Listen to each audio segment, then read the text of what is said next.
Okay, so we're going to start recording, and here go the lights. Welcome back, everyone. And we are today in this program of bioethics, Master of Science in Bioethics at St. Thomas University, in the course on fundamental principles. Today, we're looking at adaptedness. And we have been doing a trajectory, just always like to do like a little summary at the beginning of each lecture. In this course, we're looking at the phylogenetic origin of the human species. In other words, when did we start and how did we start as humans on this earth, trying to stay faithful both to the scientific fact, the evidence of evolution, including human evolution, and at the same time also staying faithful to our faith, to our beliefs, which speak of a creator who has given us the gift of eternal life through an immortal soul that lives with us in this body. As St. John Paul II said many times, we are body and soul one, this mysterious substantial unity that we call the human. So we're looking mostly at the origin of the species. And in order to do that, the first part of the course is devoted to the principles that are guiding evolution, basically what we have seen, what we have discovered by observing nature around us, the fact of evolution, and to understand a little bit the process, how it happens, a little bit of the mechanics of it, okay? So we looked at the evidence for evolution, like the fossil record, also the embryonic development, comparative embryology. We'll touch again on that today a little bit when we look at adaptedness. Then we looked at the four forces that are driving evolution: mutation, migration, drift, and selection, to realize that actually it is selection that actually allows for the possibility of evolution to occur. The other three forces are basically predisposing for selection to happen, all right? And so we have natural selection or we have sexual selection, and there's a distinction between those two in the sense that natural selection is it presumes random mating, which is generally not the case in nature. Generally in nature, when there is sexual reproduction, there is some kind of choosing the mate, right? Either by male competition or a female choosing the best fit male. The best fit male, she's choosing, of course, on the phenotype, which is the external expression of the genotype, right, of the genes. And in general, on average, we can say that the best fit animal or plant is going to be selected by the female, so that's how the genes, the best genes, are on average passed on generally. But there's also chance there in the sense that there's a limited number, there's always a limited number of individuals in any population. So it could be that in this particular population, the best fit individual is not actually the best fit individual of the whole species of another population. Let's say there's population A and population B, and the best fit individual in population A is not as fit as the best fit individual in population B, but they're in different populations. You follow? So they're limited there. There are always constraints because we're dealing with real, natural, physical realities. So it's not unlimited, okay? There's no infinite here. Everything is limited to the conditions. We talk about biotic conditions, which are the living organisms, and then the abiotic conditions, the non-living conditions, essentially the weather, the climate, etc. Okay, so we left it there in last class on the different types of selection and the fact that we humans have been imitating nature consciously or subconsciously by doing artificial selection, which is something that kind of came natural to the human many centuries ago, actually millennia ago, beginning with agriculture, when we started realizing that we could select for particular characteristics, okay? The most desired characteristics, whether it's a larger fruit or more tasty, etc. Also, with regards to animals, we can do the same thing in what is known as animal husbandry. So we have been mimicking nature with what is known as artificial selection. Today, that artificial selection has become very sophisticated to the level of genetic engineering, right? Where we can take actual genes or even the entire genome of one species and insert it into another species, or the same species, different individuals. So we can enhance certain characteristics, or we can eliminate other characteristics that may not be desired, okay? And that's a big, big expanding field today, is genetic engineering, all right? Which obviously raises a number of bioethical issues of should we or shouldn't we? Going back to the original question of bioethics as such, right? It's what may be done out of what can be done in science and technology today. So it's an opportunity to revisit briefly the big picture of the program. We can do many things in the lab today. We can do many things, right? But should we do them? May we do them? That's the big bioethical question, all right? And so you see that to answer that question, we need to have a scientific background, and we also need to have an ethical background to do the analysis. But nature always tells us what's happening, and then we do the analysis based on what nature is telling us.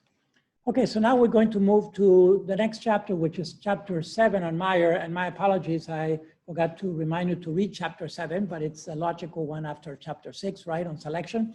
At any rate, I'm doing the review of chapter 7 today on adaptedness, right? And I also sent you a little summary there that can be used as a guide for your own summaries, which I do expect you to use your own words. If you're paraphrasing Meyer, fine, but use your own words for the summary, okay? Don't just copy and paste, because then there's no effort in that, no intellectual effort. Okay, so let me stop for a moment. If there are any questions or comments about the material or anything else about the program, a little parenthesis here. I also emailed you, I think it was last night, the 2 courses for the spring, which are the beginning of life bioethics and end of life bioethics. Okay, so just log into your My Bobcat and to self-service, and please accept those 2 courses so that we're ready to go for the spring. All right, and typically the payment for that is the first week of January, so you don't have to pay it yet up until around the first week, actually the first week of class, which would be up to maybe the 2nd week of January. Professor, I didn't get that email. Question? Oh, yes, right. Jordan, you know, we have to transition you into the masters. I'm going to try to program you for the 2 courses and send them to you to plan it, to see if the system allows you to log in. Okay, but we still have to do that technicality of getting you admitted into the program officially at the end of December or at the end of the semester. Okay. Okay. But, no problem. I have you in mind. Not to worry. Also, please, on that note, check your tuition. Make sure that it's around $550 per credit. All right, because sometimes there is a mistake being done in charging a different rate. So make sure that you check your tuition per credit. It should be around $550, $560 more or less per credit hour. Okay. Any questions or comments? You people have understood everything elegantly, huh? All right, well, let's go forward then. Let's look at adaptedness then, which is And a good, interesting chapter is, Meyer, again, is very wise on this. So I'm following his scheme more or less on chapter 7. He talks about two types of adaptedness, general adaptations and specific adaptations.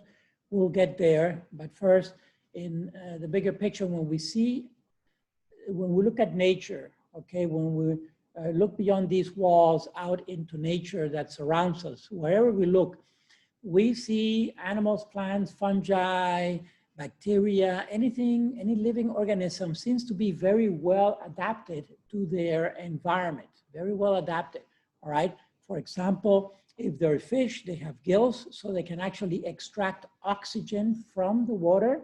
Keep in mind that water, H2O, has O2 dissolved in it, gas, all right? Has oxygen gas and has other gases also dissolved in it. That is what we call aerated water. Aerated water that is, that happens typically at the surface of the ocean, for example, or whether it's a lake, a river, any body of water, any natural body of water becomes aerated. In other words, the atmosphere, the air, including oxygen, nitrogen, all the gases of the atmosphere become dissolved in water, all right? And that happens at the surface precisely when waves break. When the waves break, for example, at the shore, there is oxygenation happening of the water. So in the water column, certainly it's not just H2O. We know also that there are minerals dissolved there, okay? But minerals could be on the solid side. On the gas side, also, there are gases that are dissolved in natural water, all right?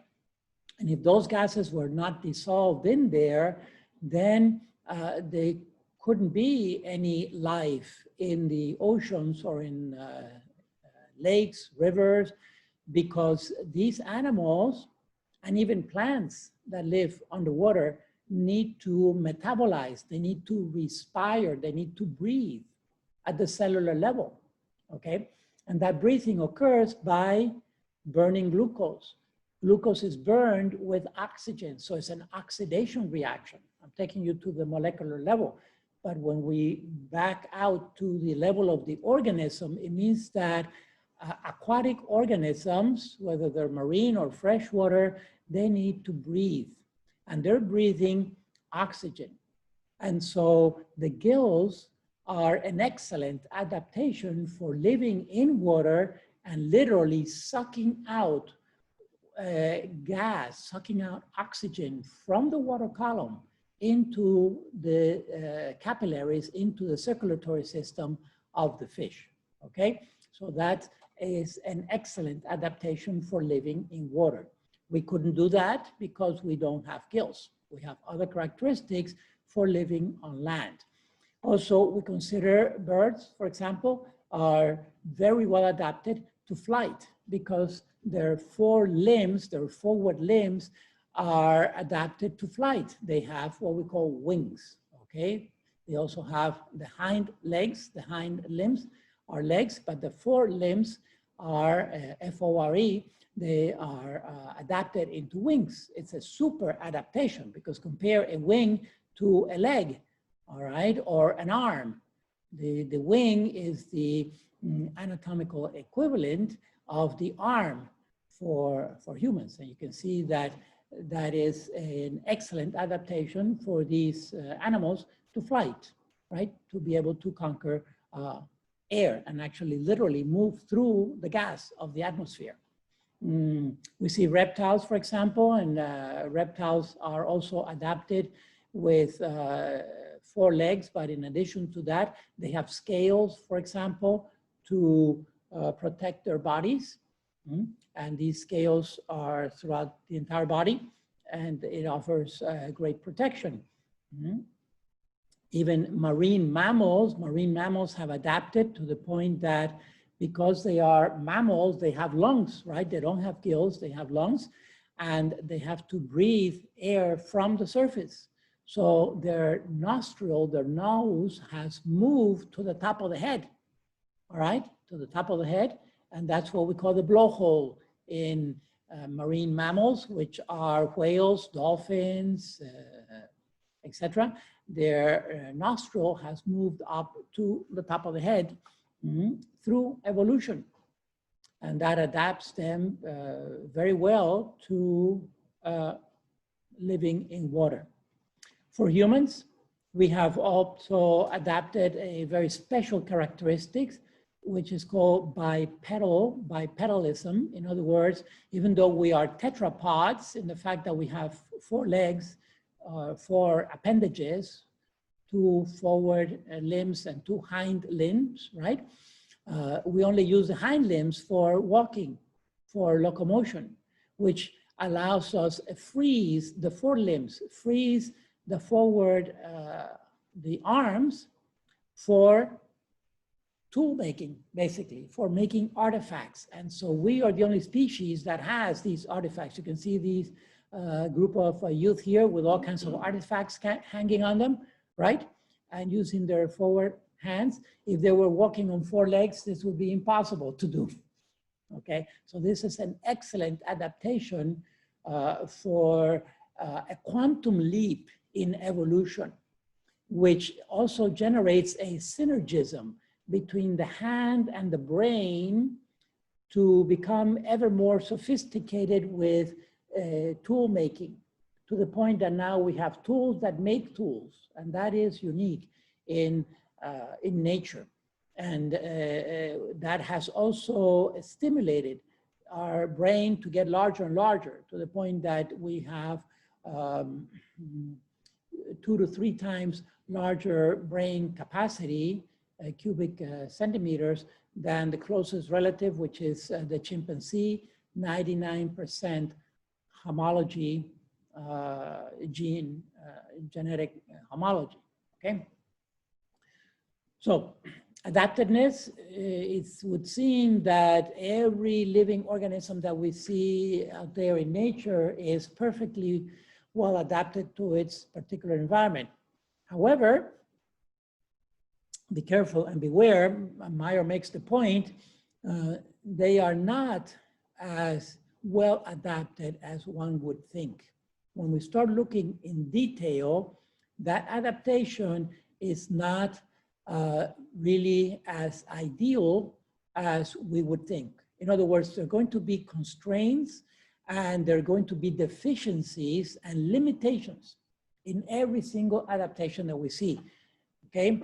At the end of the day, it's really, they are as well adapted as necessary. It's kind of a minimal thing, not maximal, but minimal, to live in that particular habitat, in that particular environment, okay? So the niche will match the habitat kind of minimally. The adaptation is enough and sufficient to live in that environment, but it's not really necessarily optimized. I'll give you some examples when we look at the level of the detail. Let's start with the gills, which one would think are excellent for living underwater, and they are, but they have one big limitation, which is, for example, let's look a little bit at the mechanism of how gills work. It's at the level of capillaries within the lamella. They're called lamellae, one lamella, several lamellae, all right, which are little plates, if you will, of tissue that hold capillaries. And those capillaries are connecting between veins and arteries. Arteries, remember, carry oxygen-rich blood, and veins carry oxygen-poor blood. And so that's where the gas exchange occurs, all right?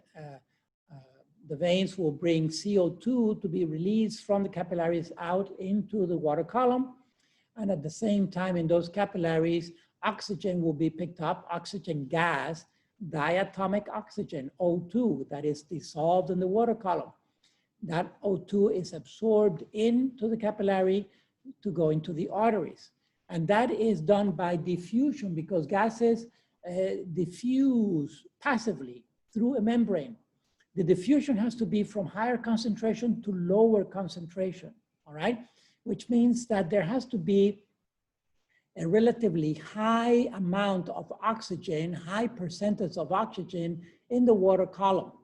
There has to be a relative high percentage of oxygen in the water column in order for that oxygen to diffuse into the bloodstream through the capillary wall, all right? My point here is that if the water column is not oxygen rich, is not well aerated, is not well oxygenated, then that fish will actually asphyxiate to death because will not be able to absorb as much oxygen as it needs. You follow? So this issue of passive diffusion is crucial at the capillary level. Remember that a capillary is a single cell layer, a single cell membrane, all right? And so at that point is that the O2 will passively diffuse from the water column, from one liquid into the other liquid, which is the blood of the fish, all right? And there are literally millions of these capillaries in the lamellae of the gills. But if the water column where the fish is swimming doesn't have sufficient oxygen in it, dissolved in it, then that fish will asphyxiate because it's not getting enough oxygen, all right? And that will happen, for example, in standing water, in still water that is not oxygenating at the surface. A body of water that is not agitated at the surface will not oxygenate, you see? And so ponds would tend to get stale and swamps will tend to get stale, and they lose the oxygen content and the fish in there could die. Unless they develop another characteristic, which is called a labyrinth. And a labyrinth is a structure, it's an organ that some fish have at the base of their throat that allows them to breathe oxygen directly from the surface. There are a number of fish that do that, especially in fresh water, because you can see that ocean water typically is well oxygenated. Why? Because there's a lot of surface occurring in the ocean, right? There's a lot of movement, surface, wave breaks at the surface. So typically ocean water is well oxygenated. We don't have to worry about that one.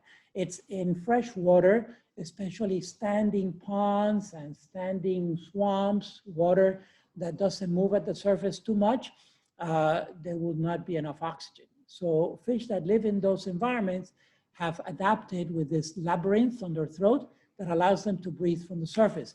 You may know some of these fish. For example, the goldfish are typical, right? They'll go to the surface, and that's why you can have a goldfish in a bowl without any oxygenation, without any bubbles in the bowl, because they'll go to the surface and they'll be just breathing from the surface, okay? The beta splendens, the Siamese fighting fish also do that because they live in swampy areas. The guppies, swordfish, some aquarium fish also do that. But it's stressful for the fish to do that, okay? They much prefer to use their gills. Anyway, my point is that this structure of the gills, which seems perfectly adapted to living in water for animals that need oxygen to breathe, right? They need oxygen gas. It seems like the gills is a perfect adaptation, but it's limited by the amount of oxygen that is actually available to them. So it's not really a perfect adaptation. It's as good as it's gonna get, and then the environment has to do its part, okay? So that if there's no oxygen, dissolved oxygen in the water column, we can have 1 million gills, they're not gonna work, all right? So you see there are limitations there. There are limitations, and so is as the adaptation really is kind of minimal. It's the minimal necessary to live in that environment, but not necessarily the maximum. Also considering flight, for example, which is spectacular, you know, birds and some insects are the ones who have conquered flight and can move through the air. One big advantage of that is just fleeing from predators, for example. So it gives them a tremendous advantage. Other for foraging food, and the range of territory that can cover is much more expansive and so forth, all right? So the great advantages to flight. However, the downside of that is that the animal needs to be very light. And so the bone structure is hollow on the inside. You see, especially the big bones of birds, they are hollow inside. And so the downside of that is that they're more brittle and they're more prone to breakage. So there's always a downside to the adaptation, okay? And so we can say that, yes, it's a great adaptation to be able to fly. However, its limitation is that the skeleton in general is more frail, okay? So that's another example there of limitations in flight, in adaptation to flight. We can look at the skeleton of reptiles, the fact that they have, well, they have an internal skeleton because they're vertebrates, right? And they have articulated vertebrae. They also have adapted these scales that protect their outside because they don't have hair, but they're also cold-blooded. Cold-blooded means that they don't retain enough heat to maintain their metabolism. Only mammals and birds are warm-blooded. And of course, the warm-bloodedness is associated with either hair on mammals or feathers on birds, because that allows us to retain some of the body heat, all right? For birds, it's quite obvious that feathers maintain the body heat.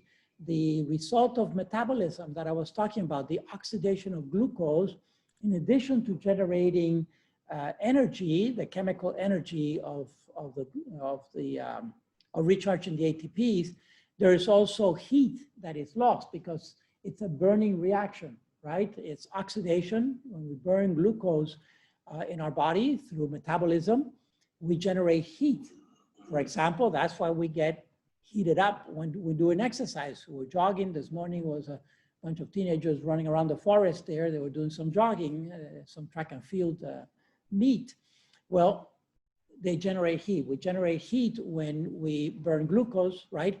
That heat would be dissipated into the environment, but we hold on to some of that heat to maintain our body temperature. So that's what is called warm-blooded. That helps our metabolism function better, okay? In birds, it's quite obvious that feathers retain the body heat for the bird. But in mammals, it's a little less obvious. The fur is the one that does that, okay? And so hair is an adaptation to retain body heat. For humans, it is also the hair, and there's called a veneer. There's like a veneer of air that is retained by the hairs of our body around our body, okay? A veneer or a thin layer of air. Air is also a great insulator, by the way. Air is a great insulator. And so if we retain some of the air, a very thin layer, a few millimeters of air around our body, that serves as an insulation, and that retains some of our body heat. And that's also why at the physical level, when it's hot and we stand in front of a fan, we cool down, because that fan actually blows away our veneer of air that is being held by our hairs around our body, okay?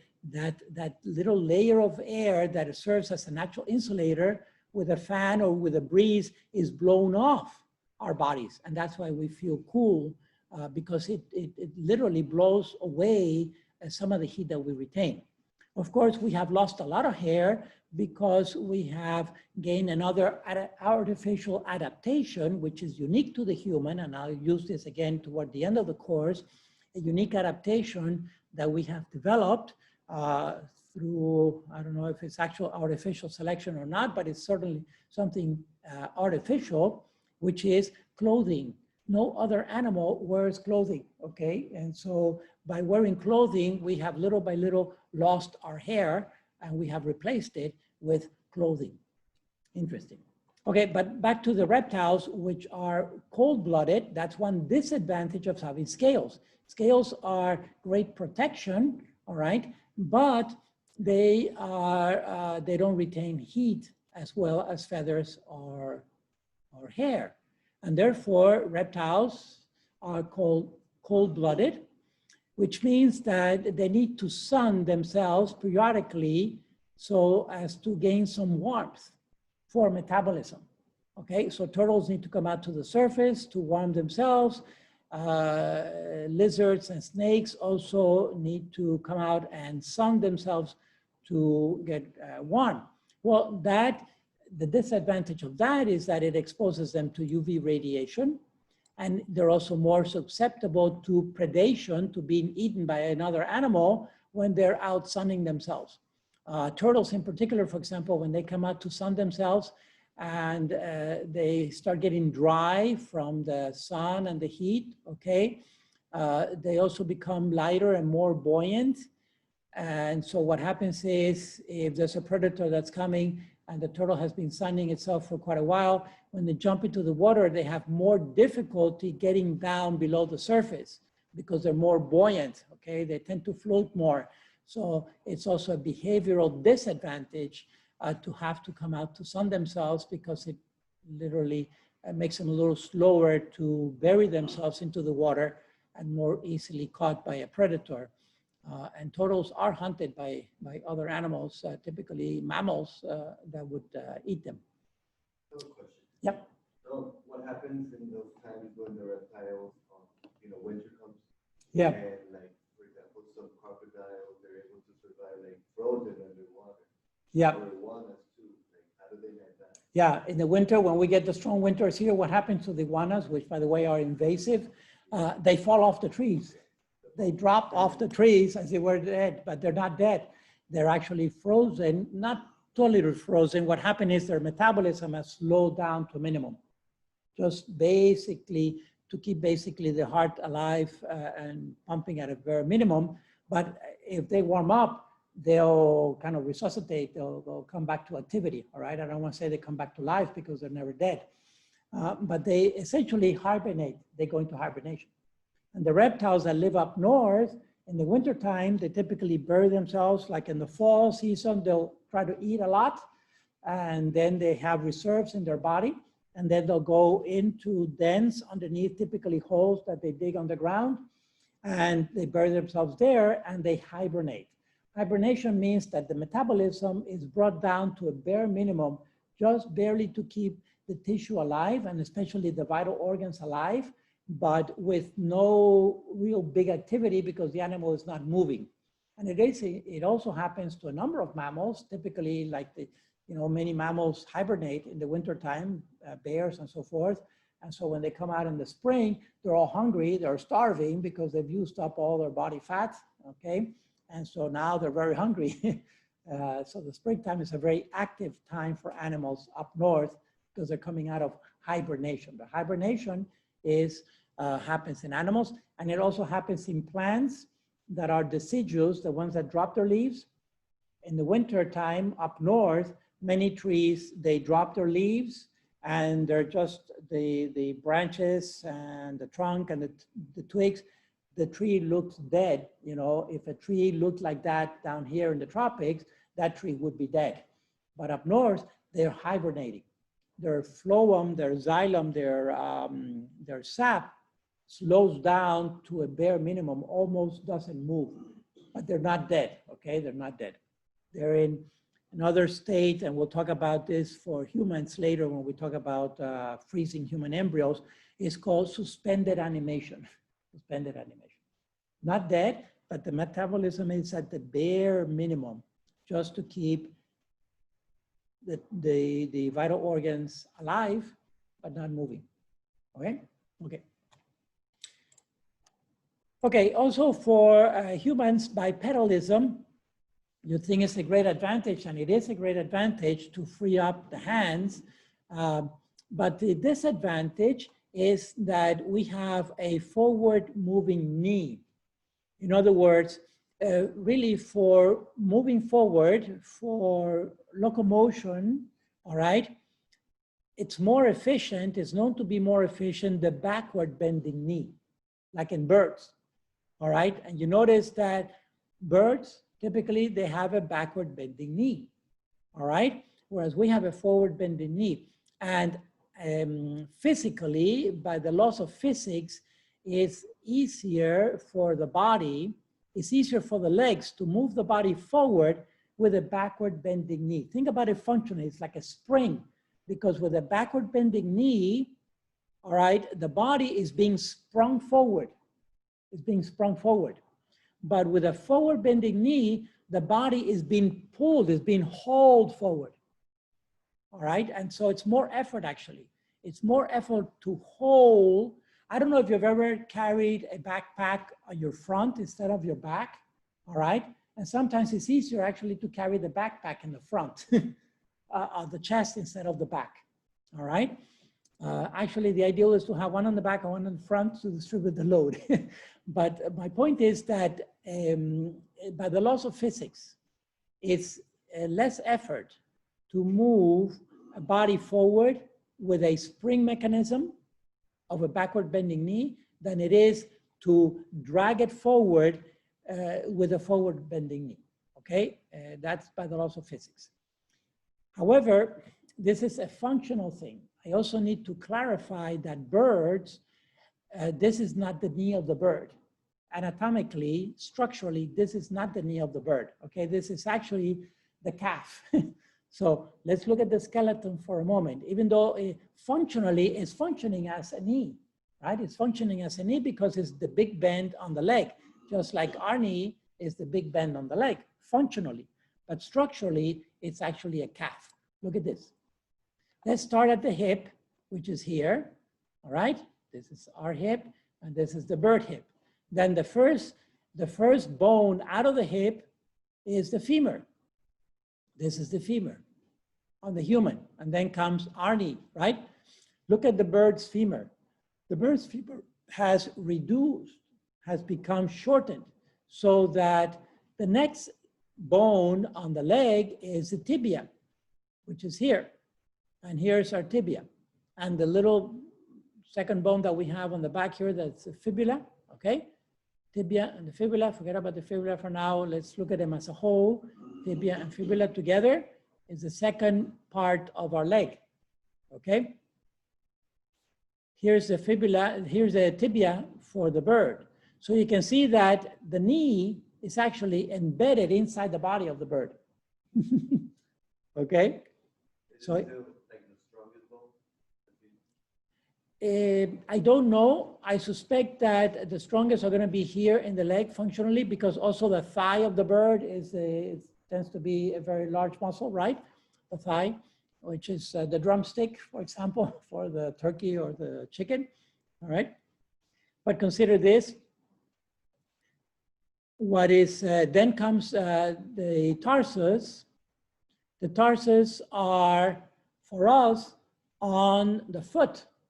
On the foot, it's a number of bones that we have on the foot that are all articulated with ligaments. Remember, ligaments ligate, they connect bone to bone, and tendons take the tension.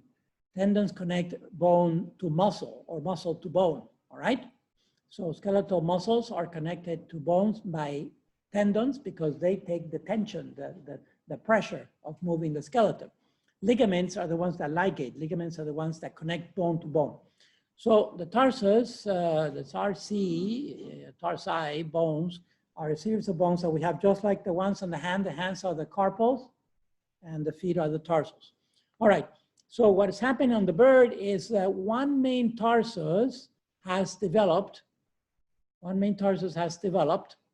out of all these articulation of feet, of our tarsi on the feet, and has become the lower extremity of the bird. And that's where the supposed knee of the bird is not really the knee, it's actually the calf, okay? And then the metatarsus is what becomes the legs proper of the bird. The toes of the bird are the metatarsus, which are our toes also, all right? So even though structurally, I mean, functionally, it works the same way by springing the body or by articulating the legs, right? Structurally, it's a different articulation, right? So that's an extreme adaptation. Imagine, and the most adapted here are the tarsi, right? The tarsus for walking, which is a series of small little bones connected by ligaments, versus for the bird, it's the lower part of the leg. It's a single tarsus, long, it looks nothing like the mammal tarsus, the bird tarsus, okay? And yet structurally, it's the same bone. They come embryologically, they come from the same origin, from the same basic body plan of the hox genes, all right? Okay, another, so now we can take a look at general adaptations. So you see what I mean here by adaptedness is much less perfect than it seems. Meyer makes that point. All these constraints and restrictions, some are biotic and some are abiotic. But we can say that adaptation really is the least necessary to live in that particular habitat. So we see niche and habitat, niche being the role that the organism plays in the habitat, all right? Meaning that when you take that organism outside of that habitat, that organism may or may not survive depending on how adapted it is. If the organism is super adapted, you know, very specialized, that organism is very constrained. It may be very well adapted to a particular habitat, but when you take that organism out of that particular habitat, the organism is not gonna survive, all right? Because it has become super adapted to the particular habitat. So excellent surviving there, but if there's big time climate change, those are the first ones to go. The most adapted organisms, which are typically the more fancy ones. Again, mostly on the animal side, but also on the plants, the more fancy ones, the more exotic tend to be the most well adapted, but the ones that would take the first hit when there is a catastrophic change, all right? And the more drab ones are typically the ones that have a broader range of adaptation and can survive better with typically a climatological change, or it could be a geographical change, like the eruption of a volcano or something like that. All right, so let's look at these two types of adaptations, general adaptation and specific adaptation, all right? We see that general adaptations are for a broad group of organisms, broad group of species, of classes of organisms that have the same general adaptation. But then specific adaptations, when we drill down into specific families from orders, families, or genera, okay, then we get into specific adaptations. But let's look at some general adaptations first, okay? We can see, for example, for all vertebrates, which are typically the larger animals, the animals that we can generally see with our plain sight, right? We all have an internal skeleton. We have an internal skeleton, the 5 classes of vertebrates, the fish, the amphibians, the reptiles, birds, and mammals. We all have an internal skeleton. Not only that, that skeleton is articulated by what we call vertebrae. And so it gives both certain rigidity to the body so that we can become larger than microscopic, all right? So we don't have to be crawling around. We can be a little larger in general. We can defy gravity more, if you will, by having an internal skeleton. And so it gives a certain rigidity to the body, but at the same time, by the vertebrae being articulated, then it also gives certain flexibility. So we have rigidity and flexibility simultaneously with an internal skeleton to get to the size that we are, okay? And so you see that example in all the vertebrates, whether they're fish, amphibians, reptiles, birds, or mammals.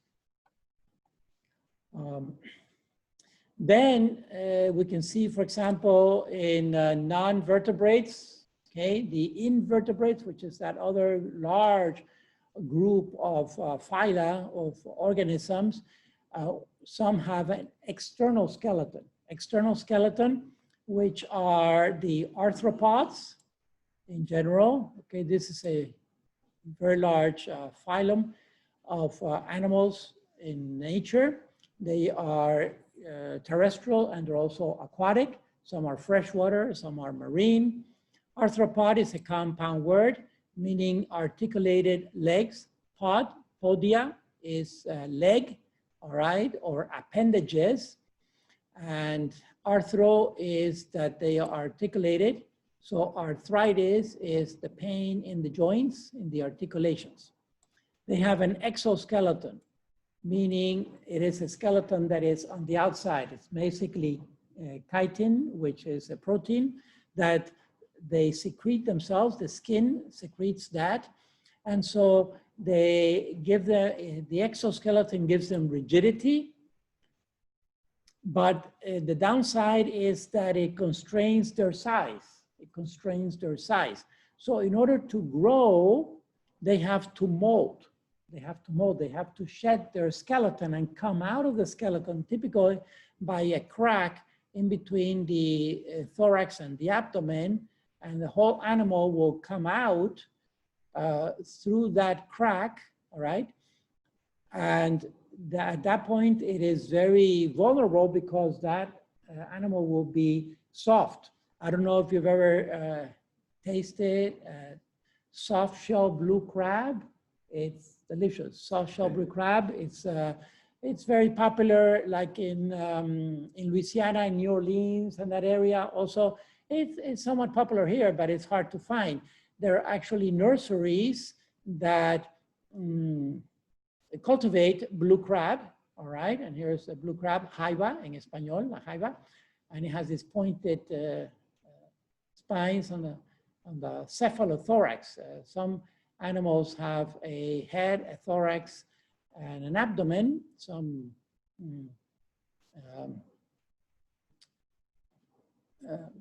arthropods, like the butterfly, has a head, a thorax, and then an abdomen behind the wings. But many arthropods have fused their head and their thorax together into what is called a cephalothorax. Okay, like the scorpions, which are from the spider family, the cricket, for example, the grasshopper, cephalothorax, the lobster, the thorax and the head are fused together, also in the crab. At any rate, they have to molt periodically to get a little larger. What they do is when they come out of their carapace, they come out of their exoskeleton, okay, they're soft. And then if they're aquatic, when they're soft like that, they will inflate themselves with water. They will just take in seawater and inflate their bodies. And then within a couple of days, the skeleton will harden again around it, okay? Will harden around them. There's a secretion of the skin cells that secrete this chitin or other proteins that mix in also, especially in marine arthropods, with calcium carbonate to make it rigid and solid. All right, and that's how they grow little by little. In terrestrial animals, because they don't have water, they're not immersed in water, terrestrial arthropods, what they do is they inhale air. They inhale air, and for a couple of days they're in hiding because their skeleton is, their body is soft, and they're very susceptible to predation, to being eaten up. So they'll be in hiding until that chitin thickens and becomes rigid around their body, all right? And then little by little, that air is taken up by tissue, and that's how they grow. They can mold. The lobster molds more than a dozen times from the time that it's a larva floating around microscopically in the plankton until the time that it becomes the adult that crawls on the bottom. It may mold at least a dozen times in different shapes. Most of them we don't see because they're either tiny or microscopic. But anyway, soft shell blue crab is in that stage when the blue crab has molted out of its shell, all right? And it's soft, that's why it's soft shell. And then you eat the whole crab. You boil the crab and you eat the whole crab because everything is edible. And it's very tasty, especially with some Cajun sauce that has spices on it. Okay, I don't want to get more hungry, but this is an example of exoskeleton that has allowed for a great variety of shapes and functions of the arthropods, okay? Very successful, one of the most successful of the invertebrate phyla in nature. Back to birds, we see the advantages and the disadvantages of wings, the constraints, many different shapes of wings, right? But the shape is going to be according to the function. Remember, form follows function. So the structure of the wing is going to be according to the function of the wing. If it's going to be a frigate bird that has to be flying for days and days and weeks, it's going to have a particular type of wing that is very aerodynamic, that will pick up the slightest breeze and will maintain itself maybe 1 mile above land, mostly the ocean, flying with the breeze there. Or if it has to move in between the branches and the twigs of a forest, it's going to be a very short, narrow wing, but it will compensate with depth for achieving enough buoyancy for flight, okay? So the wing is going to be adapted to the function. If it's a penguin that actually uses the wing as a flipper, even though it has very tiny little feathers on it to preserve, at this point is to preserve the heat, right? Then that wing, that forelimb is adapted like a flipper-like to actually fly through the water, right? Through another medium, through another fluid, because water is also a fluid, but it's a much thicker fluid. So you see very diverse types of wings according to the function, right? So the phenotype, and also very diverse types of feathers according to the wings. So the feather is also going to adapt to whatever is needed on the wing. And within the wing, there are different types of feathers. You know that the wing tip, these feathers at the tip are the crucial ones for flight, especially for long flight birds, to the point that if these first 2 or 3 feathers are cut, that bird cannot fly, all right? And it can have hundreds or thousands of other feathers. If the first 2 or 3 wings are cut at the tip feathers, that bird cannot fly.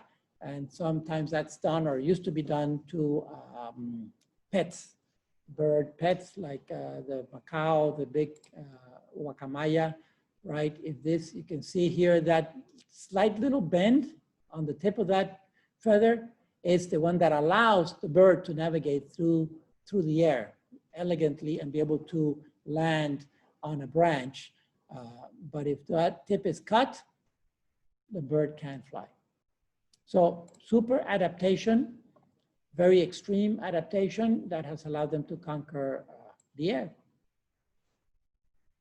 This also happens in plants, these adaptations that can become very, very specialized. I want to point out conifers because we have 2 large classification of what is known as vascular plants. The most advanced plants on Earth are vascular plants, meaning that they have a circulatory system of sorts. It's a double circulatory system. One circulatory system comes from the root up to the leaves, right? Through the trunk and through the branches, going up against gravity from the root to the leaves. And the other circulatory system is coming from the leaves back down through the twigs, the branches, the trunk, and the roots back to the plant itself. All right, so what's your intuition? What happens, start with the leaves. What happens at the leaves functionally, metabolically, that makes plants producers? I'll give you the hint, makes them producers. Producers of what? One substance in particular. What's the big function of plants that animals don't have, or fungi?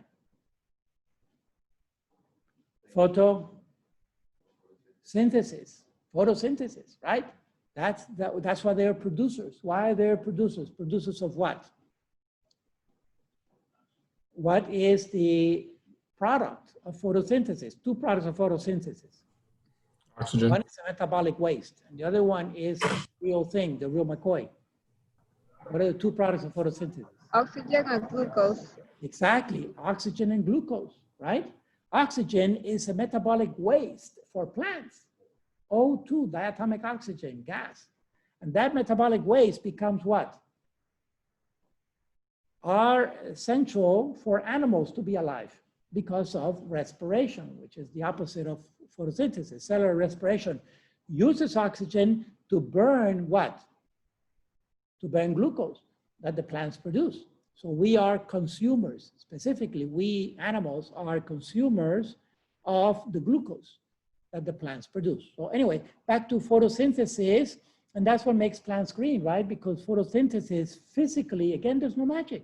This has to occur mechanically, physically in a process, organic process, and the structure responsible for photosynthesis, we call them pigments. What are the photosynthetic pigments? The chlorophylls, alpha chlorophyll, beta chlorophyll, carotene, and xanthophyll. Okay, now alpha and beta chlorophyll are typically what color? Plant color? Green. So that means that on the spectrum, on the visible spectrum, they absorb all the other light waves and they reflect the green light waves. And that's why we see them green. It's like looking at a mirror and it's the reflection of the green light wave because they absorb on the other end of the spectrum, okay?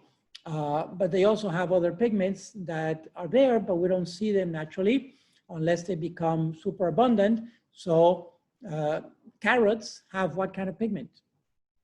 They have carotene, okay? And xanthophylls, which are on the red. And that's why when the leaves turn in the winter up north, okay, in the fall now, the pipping or piking, the peaking of the leaves in the winter, in the fall, the turning of the leaves, the chlorophylls start dying with cold.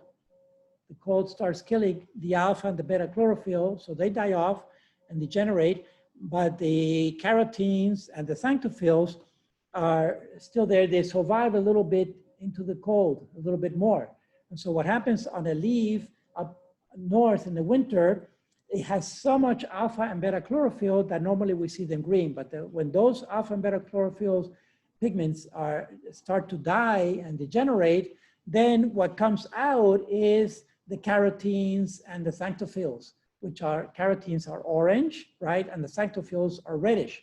And so that's why the leaves turn orange. And then finally, the ones that last longest into the cold or are more resistant to cold are the xanthophylls, which are red, deep red into the purple. And that's why the leaf goes from green to orange to purple and then to brown, because finally the xanthophyll also dies and finally the actual leaf dies and then it drops off and the tree goes into hibernation. Okay, but there's a chemical, mechanical process for explaining that. I hope it doesn't spoil the fall season for you and the change of colors, but there's a chemical explanation for what's happening to those colors. You know, nobody's going around painting these leaves. Okay, and the pigments are there all the time. We don't see them because they're masked by the saturation of the alpha and beta chlorophyll. But anyway, that's photosynthesis that happens at the leaves, at the extreme end of the tree, right? Or the bush or whatever it is. The end of the tree is the leaves, physically at the outside, let's say, of the tree. So in order for photosynthesis to occur, photosynthesis needs two starting materials. Okay, what are the two starting materials of photosynthesis? To make the glucose, it's going to need carbon and hydrogen and oxygen, right? And where's the carbon? To make the carbon chain of glucose, the C6, the skeleton, the 6 carbon of glucose, where is that carbon going to come from? Yes, what in the air? Exactly, the CO2. So these are kind of, let's find a better one that shows, oh, it's so hard to find. Okay, here we go. Yeah, because this is known as the stick structure of glucose. It's a 6 carbon ring, okay? 1, 2, 3, 4, 5, and the 6th carbon is off the ring, all right? The ring is actually closed by an oxygen. But here it does show the carbons. Typically, organic molecules, they have so much carbon that it's not shown. The carbon is not shown when there's a bend an angle that is a carbon, but here I wanted to show the carbon. So these 6 carbons have to come from somewhere, and they come from CO2. And that's why plants absorb CO2. So they take up for each molecule of glucose, how many CO2 molecules do they need? What is the molecular structure of carbon dioxide? CO2. So how many oxygens? 2. How many carbons? 1. When the number is not expressed, it's a 1, just like in algebra, right? If I say AB, it's 1A and 1B, all right? If I say 2AB, then it's 2A's and 2B's. So anyway, my point is that for every 1 molecule of glucose, a plant absorbs 6 molecules of carbon. And that is very sweet, you know, because they are carbon sinks. Plants sink carbon dioxide, sink CO2 from the atmosphere into the earth, into the glucose molecule, and into their tissue also, because cellulose is kind of, it's another structure that has a lot of carbon in it, all right? Just like starch, for example. So anyway, the point is that the plant needs CO2 that is going to get from the atmosphere. But the plant also needs, so CO2, is there any hydrogen in CO2? CO, I don't see any hydrogen there. Where's the hydrogen coming from? And if the glucose needs 6 carbons, it needs much more, it needs double the hydrogens, right? It needs 12, C6H12O6. So it needs 12 hydrogens for the glucose molecule, because they all have to be, all the carbons have to be stabilized, right? And so where's the hydrogen coming from? Exactly, from H2O, all right? 2 hydrogens, 2 molecules, 2 hydrogens for every molecule of water. And so where is that H2O coming from? Where's the water coming from? Not the atmosphere, but the soil. So there's a root system, okay? So it's a combination between the shoot, which is anything that shoots above the ground, and the root system. The root system is providing water to the leaves, and the atmosphere is providing CO2 to the leaves for photosynthesis. My point about all this is that I was talking about vascular plants. Vascular plants have a circulatory system, which is not blood, but it's analogous to blood, but it's a double circulation. There's a circulation that's going from the ground up to the leaves, all right? And that is it's called the xylem vascularity of the plant. And that carries mostly water and also nutrients, nitrogen, phosphates, etc., from the soil. And then there's another circulation that is going from the leaves back down through the whole plant into the roots, but because the roots are also living and the roots have to receive nourishment, okay? And that's called the phloem. And that is the sap in deciduous plants. Deciduous plants are the ones that drop their leaves in the winter, okay? And go into hibernation.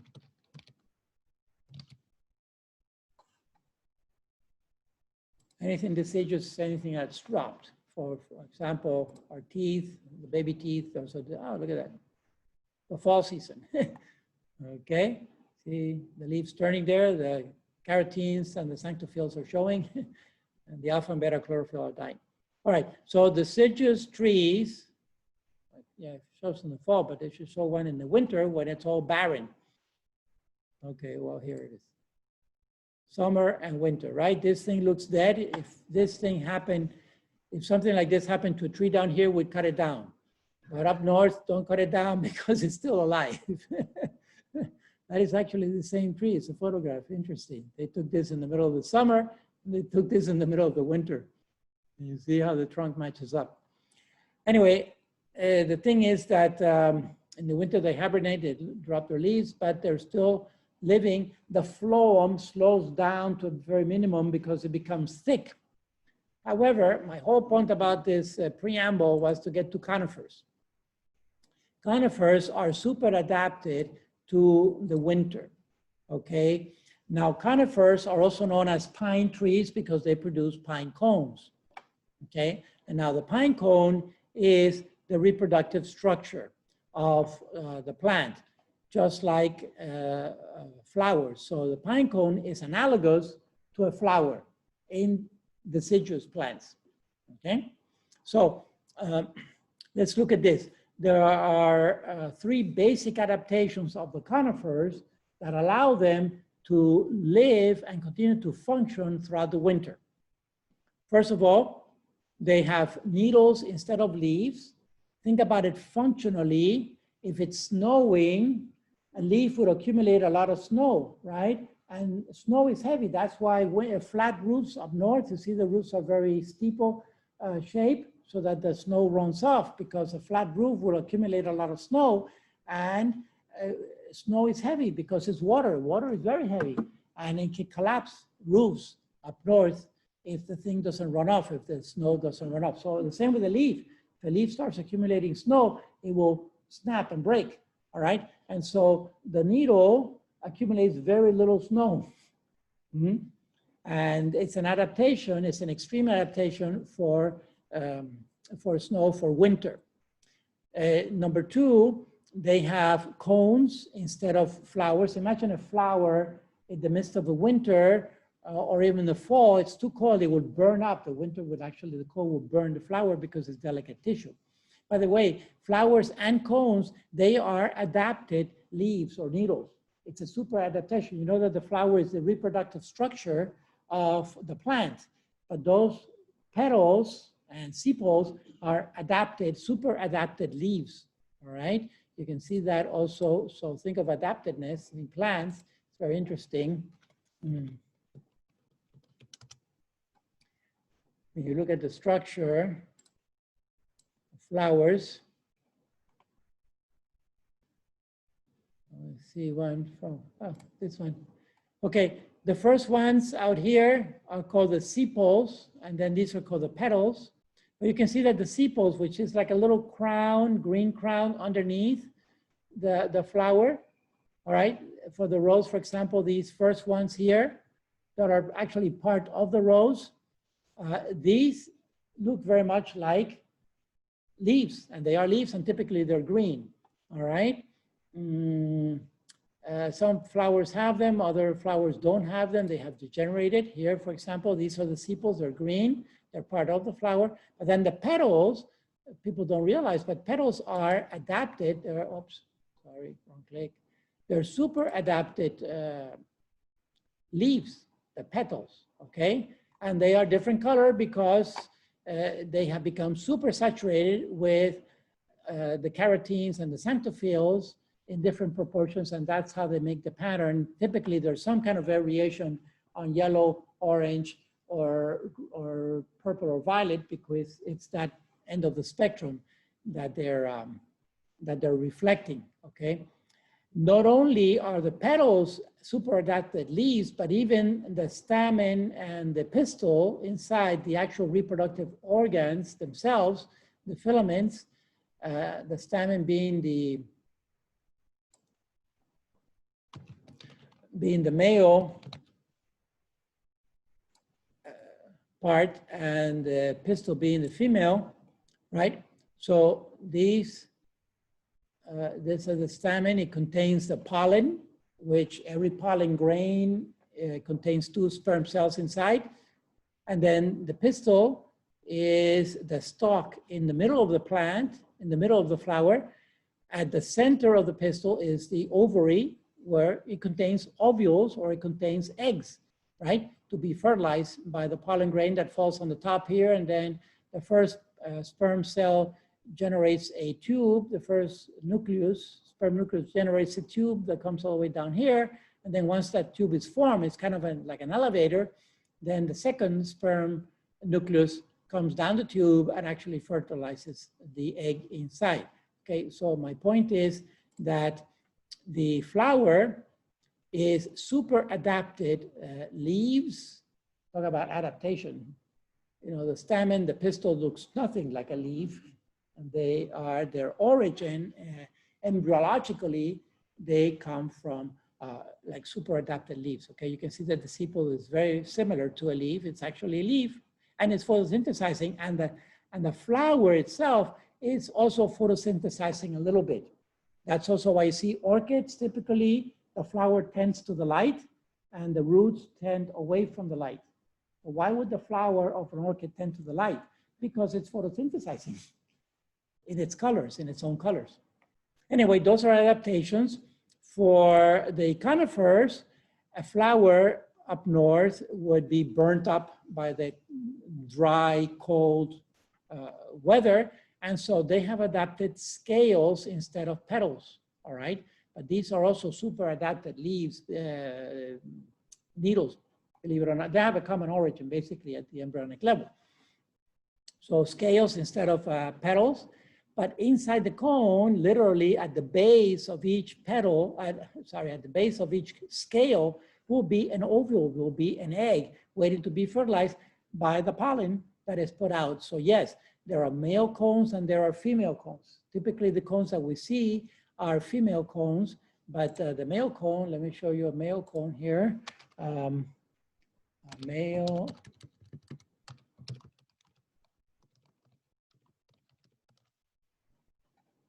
Yep. So these are the female cones, the ones that we typically see, woody, scaly, large, and hard. The male cone is fuzzy, long, small, fuzzy, and softer. That's the male cone, because the male cone is producing pollen to be flown out into the air. All right, the male cone doesn't need to harbor the egg, doesn't need to harbor the seed until the seed is ready to be put out into the air. Okay, so it's a different structure according to function. Further, some trees, so cones are for conifers. That's what it means. Conifer is cone bearing. The fir, FER means bearing. So cone bearing plants, conifers, otherwise known as pine trees, right? Because they produce pines. Okay, now, male and female cones. It depends on the species. Some species of conifers have male trees and female trees, individual, separate individual. There will be male conifers and female conifers, okay? And then in some other species of conifers, of pine trees, the same tree has both male and female structures. So they're true hermaphrodites. The slash pine that we have here in Dade County and in our forest, they are hermaphrodite. They put out, they're called dioecious. They put out both male and female cones in the same individual tree. So there's adaptations, okay? So there's the two options, the two possibilities. Each species will be either monoecious or dioecious. Each species will have either male or female individual, or another species may have the same individual produces both the male and the female cones. Okay? It happens that slash pine produces both. Okay, so needles for winter adaptation to snow, cones also for winter adaptation. Then what we don't see underground, the root system has a tap root, which is forever being driven by gravity, pulled down into the earth by gravity, okay? So it goes deeper and deeper and deeper to get away from the surface and looking for water down there. And then another adaptation that's internal that we don't see normally, they have resin instead of sap, okay? They have resin instead of sap. This is another adaptation. So look at these two.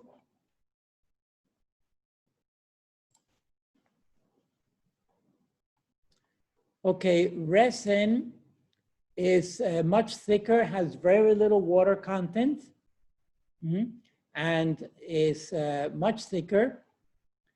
And resin, essentially because it has very little water content, doesn't freeze. So it keeps going in the winter, whereas a sap actually has a high water content, it's more whitish and so forth. And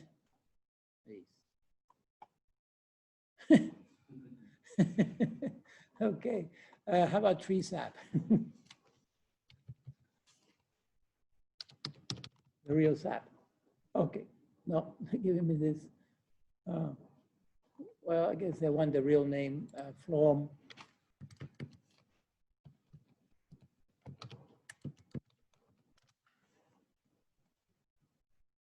Low.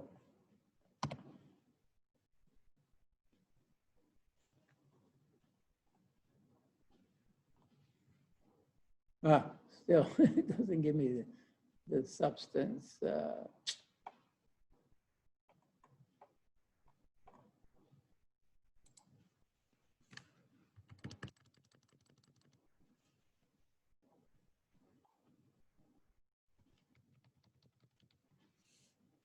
Well, anyway, if you've ever broken a twig on a tree or a bush and you see a white milky substance coming out, that is the phloem, that is their sap, okay?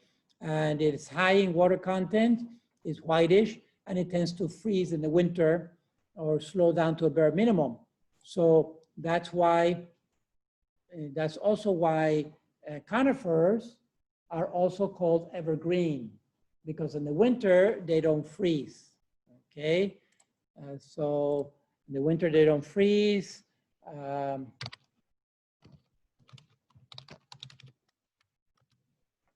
That gives them the advantage of growing in the winter time, whereas other vegetation around them are frozen. The pine trees can survive and they stay green even if it's snowing or there's ice and so forth. So they have an advantage over the deciduous trees by continuing to live in the winter time and be able to photosynthesize and so forth.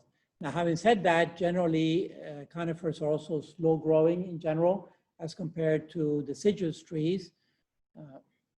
But the slash pine that we have here within the conifers is fast growing pine. Okay, so these are all super adaptations to the winter, to up north, to the point that we see that the northern swath of vegetation in the north, which is called the taiga or the coniferous forest, is mostly pine trees. Where it's very cold up north, okay, winter scene.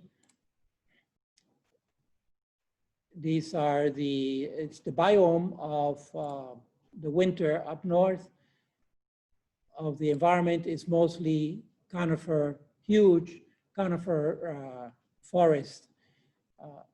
Deciduous trees don't make it that far up because they're not as adapted as the conifers. I also wanted to point out that most of the landmass of the earth, most of the landmass of the earth is up north, okay? Look at where the equator is. You can see that. Look at the equator. Not only is most of the landmass up in the northern hemisphere, most of that landmass is also in the upper, like latitude 60 or above. Canada is much larger, is at least, I would say at least twice as large as the United States, all right?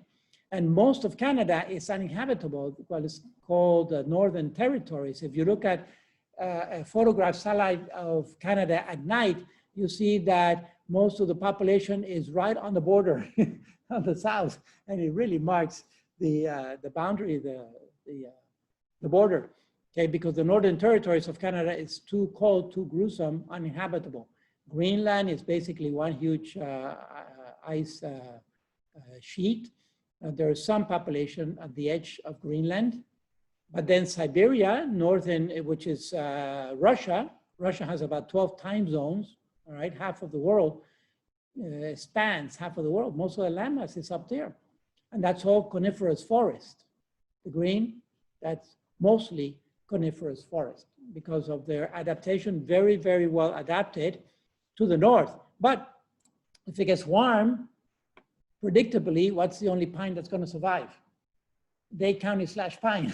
Every other pine is going to die because they're adapted to that cold.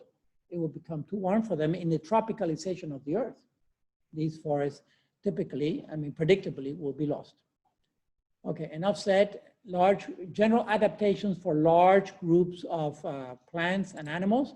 In general adaptation for mammals, for example, all are tetrapods, right? The three main characteristics of mammals.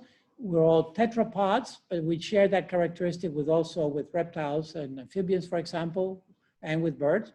But we have fur, and we have internal gestation. So we have a pregnancy stage. Mammals have a pregnancy stage, except for two primitive groups that some have a partial pregnancy and the others have no pregnancy at all because they lay eggs.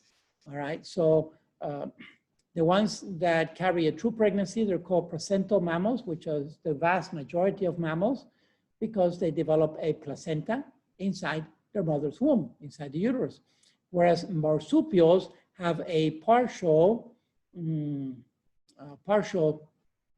pregnancy, and the young is born prematurely. So it's actually a fetus that comes out of the kangaroo, the koala, the wallaby. We'll look at that in a minute. And then that little fetus has to crawl into the pouch of the marsupial. I'll show you some of that in a minute. And then the egg-laying mammals, these are the platypus, duck-billed platypus, and also an echidna. I'll show you some examples of that in a minute when we get to it. What I want to point out mostly is the general adaptation that all mammals, for example, share that common characteristic of having fur, right? And even cetaceans, whales, dolphins, and so forth, they have a few hairs still sticking around the eye, around the flippers, and so forth. They have some vestigial hairs that are still hanging around.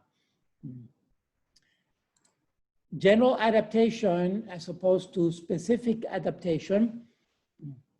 General adaptations come out first in embryonic development, okay? So this will address that issue of ontogeny and phylogeny.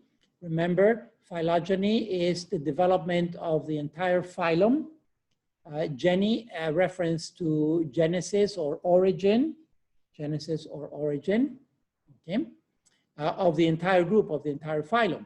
Whereas ontogeny is origin of the ontos, of the individual being, all right? So we can see here, it has an illustration of amphibians, the salamander, a fish, and then the last three, or the upper three, are mammals, a pig, a monkey, and a human, okay? So let's look at the phylogeny of these three different groups.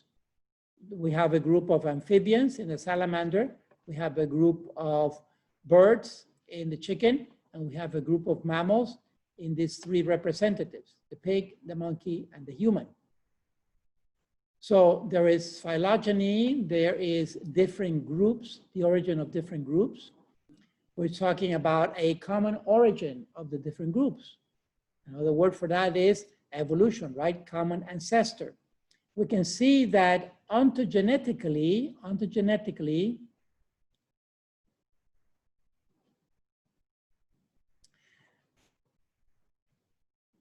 at the early stage, we all look alike. We all have essentially the same phenotype, at least at the level of the external morphology, which for fertilization is going to be the zygote. So a salamander zygote looks very similar to a chicken zygote, very similar to a pig, to a monkey, to a human zygote. In other words, it's going to be a round cell that has just been fertilized. It's a fertilized egg, right? Fertilized ovum. So it's a microscopic round cell.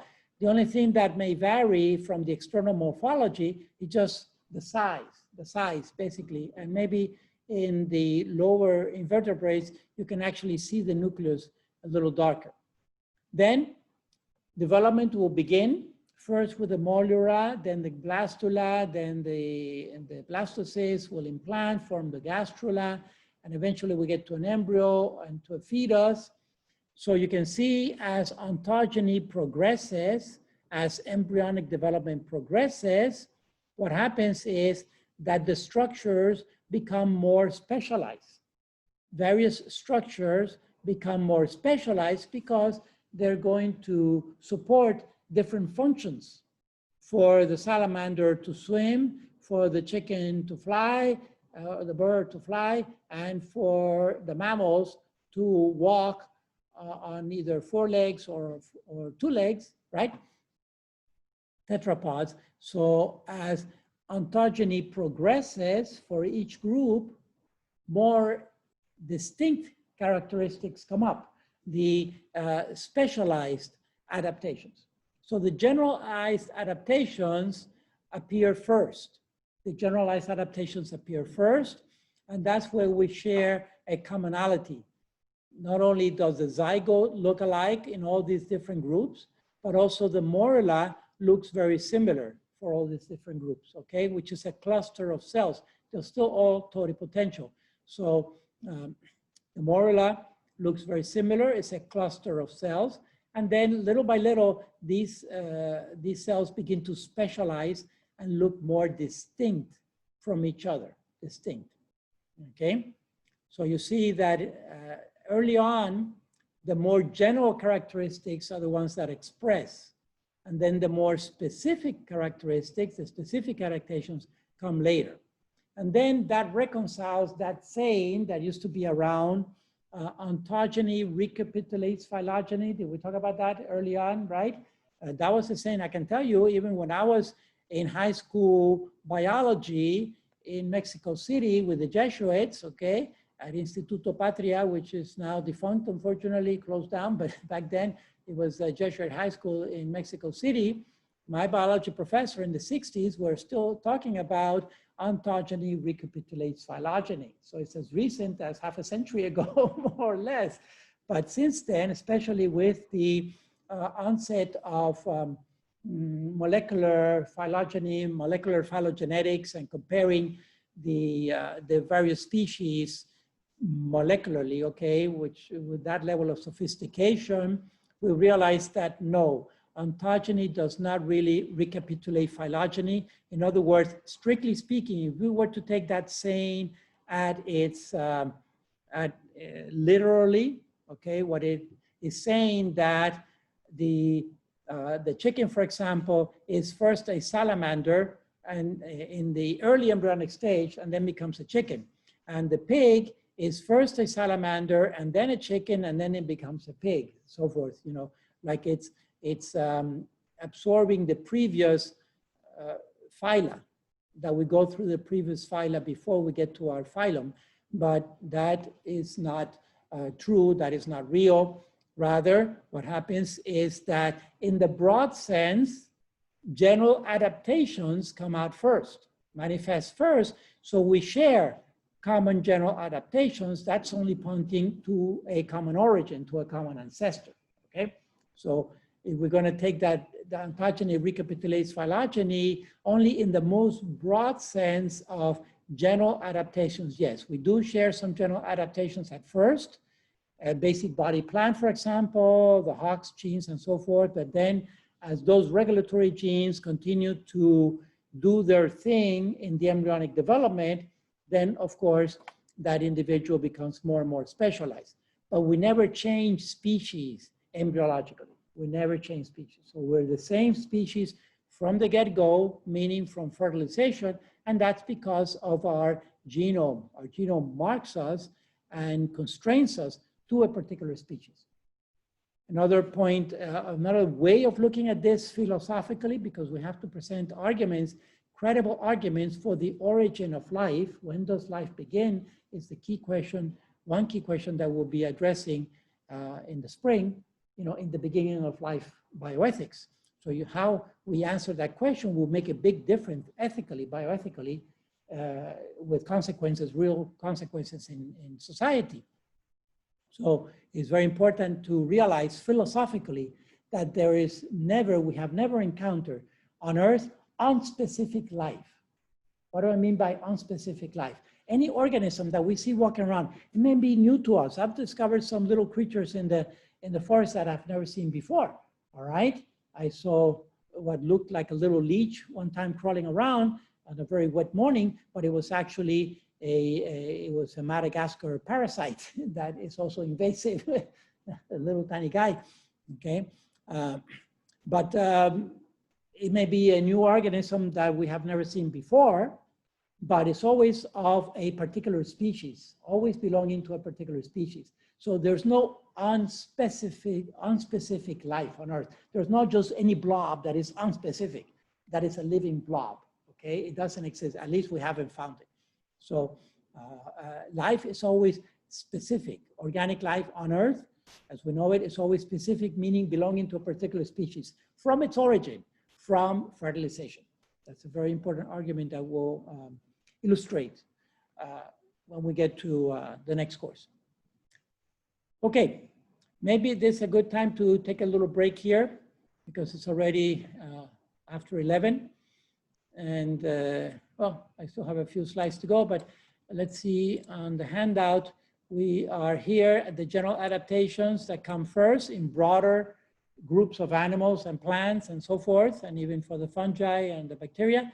And then specific adaptations manifest later in development, and they are constrained to smaller groups of, again, plants, animals, bacteria, fungi, whatever organism we're looking at, whatever kingdom.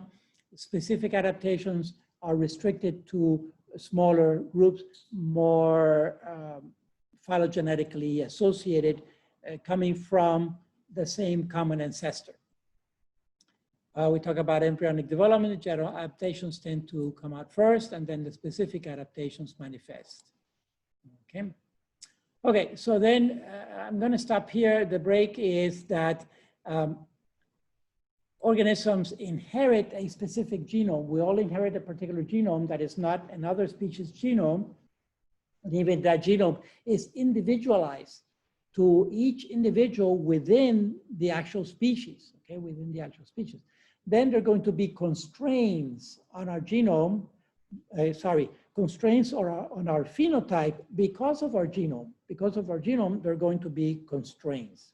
And whether we're talking about animals, plants, fungi, bacteria, whatever living organism, our genome also puts constraint on us, and we're going to look at those constraints in the second half, and then with parallel and convergent evolution. Okay, so let's see, it's 11:20. How about we take 10-minute breaks? We come back at 11:30. Okay. So quick break here. Pause recording. Okay, welcome back, everyone. And we're starting on the second half of the session today, of the lecture on adaptedness. So what we have is, again, we see that organisms seem to be very well adapted, but in reality, they are constrained. They are constrained by the genome, all right, by the specific genome of each species. And that means that some adaptations are better than others within the organism. In other words, think about this a little bit. Not only do we have some species that are better adapted than others in a particular habitat or in a particular environment within a group. Let's say, for example, let's go back to the mammals here in general. Okay, some mammals are better adapted than other mammals in a particular habitat. Each mammal will find its own niche, okay? Whether it is a top predator like the carnivores, or whether they are herbivores. Generally, they tend to be many more herbivores than they are predators because of the food pyramid, right? The food pyramid, which we'll talk about in the environmental bioethics in the summer. But there are many more herbivores, and then there are some that are called omnivores, which are in the middle between the herbivores and the carnivores. They are animals that can eat either plants or other animals also in the mid-range. At any rate, the point is that each mammal will be well adapted to its own environment, but different species within groups. For example, some bats are better adapted than other bats, okay? Some rabbits or hares are better adapted than other species of rabbits and so forth. So that's in between species, adaptation in between species. But also within the species and within the individual, we see that some of the structures, some of the organs of the individual are better adapted than other organs. So that's another insight into the fact and the process of evolution. This is what I'm talking about. Let's take the case of the sea turtle. The sea turtle, or it could be a freshwater turtle also, but it's very evident in the sea turtle precisely because of the vastness of the ocean, all right? The sea turtle, by its grouping, is a reptile. It's a marine reptile. So first, all turtles have their scales fused to form the carapace, to form the shell, right? The turtle shell is actually the scales that have fused together. So they have lost the articulation on the shell. Externally. Internally, the vertebrae have also fused somewhat to the shell. So there is some constraint there. But for example, because they're reptiles, they have lungs. All reptiles have lungs, okay? That means that turtles, marine turtles, have to come up to the surface periodically to breathe. And then when they go underwater, they literally hold the breath. And they can hold the breath for half an hour or more, okay? But they need to come up to the surface periodically to breathe. What happens? When they come to the surface, that makes them more vulnerable to predation, to shark attacks or something like that, because they're at the surface breathing and they need to tread water and so forth. Whereas when they're swimming, they're much more agile and they swim pretty fast. I've tried to swim behind turtles scuba diving and you really cannot catch them. They go very fast, okay? So the fins, which are super adapted legs, right? The fins have adapted better than the respiratory system, which still depends on the surface. You see the point? It means within the same organism, some organs are better adapted than others. Within the same organism. In other words, not all the organs are at the same level of adaptation. And so those are constraints, those are physical constraints on that particular individual. And every species has that, whereby some of the organs are better adapted to the habitat than other organs. Again, the point being that the flippers of the sea turtles are better adapted for swimming than the lungs, because the lungs, the turtle still depends on going to the surface periodically for catching a breath, right? And so, and it's not that the lung is a vestigial organ, it's not a remnant because it's still functional. But the turtles have not developed, and it's unlikely that reptiles at this point will develop gills because you know, the lungs are part of the Hox genes, in other words, part of the body plan initially, and there's going to be a divergence, either lungs or gills, right? And amphibians are actually, it's interesting, the amphibian, because you consider the amphibian as a larva, as a juvenile, as an immature animal. The amphibian, it has gills, temporary gills, but it also has these non-functional lungs. Then when the amphibian sheds the gills, when the gills fall off and the larva becomes an adult, the juvenile grows into adulthood, then the gills fall off, that amphibian needs to breathe, and it's going to breathe by the lungs. So the lungs have to develop and kick in functionally when the gills fall off. So amphibians are a very interesting group of animals. They start off with gills, and then they shed those gills, and their lungs develop for the rest of their adult life. Kind of similar, analogous, we would say analogous to mammals when we shed a vital organ that we have during gestation, during pregnancy, during our embryonic development. We have a vital organ that is then shed and discarded at birth. What is that vital organ? Exactly, the placenta. The placenta. It's a vital organ because without the placenta, no mammal fetus is going to survive, right? Except the marsupials that we'll take a look at now, which are very rare. So that's why they're considered more primitive, because they never develop a placental. They're not placentals. All right, so you see the constraints. Different organs are going to be at different levels of adaptation to their environment. But we take the organism as a whole, and as long as the organism functions in that environment, then it's surviving.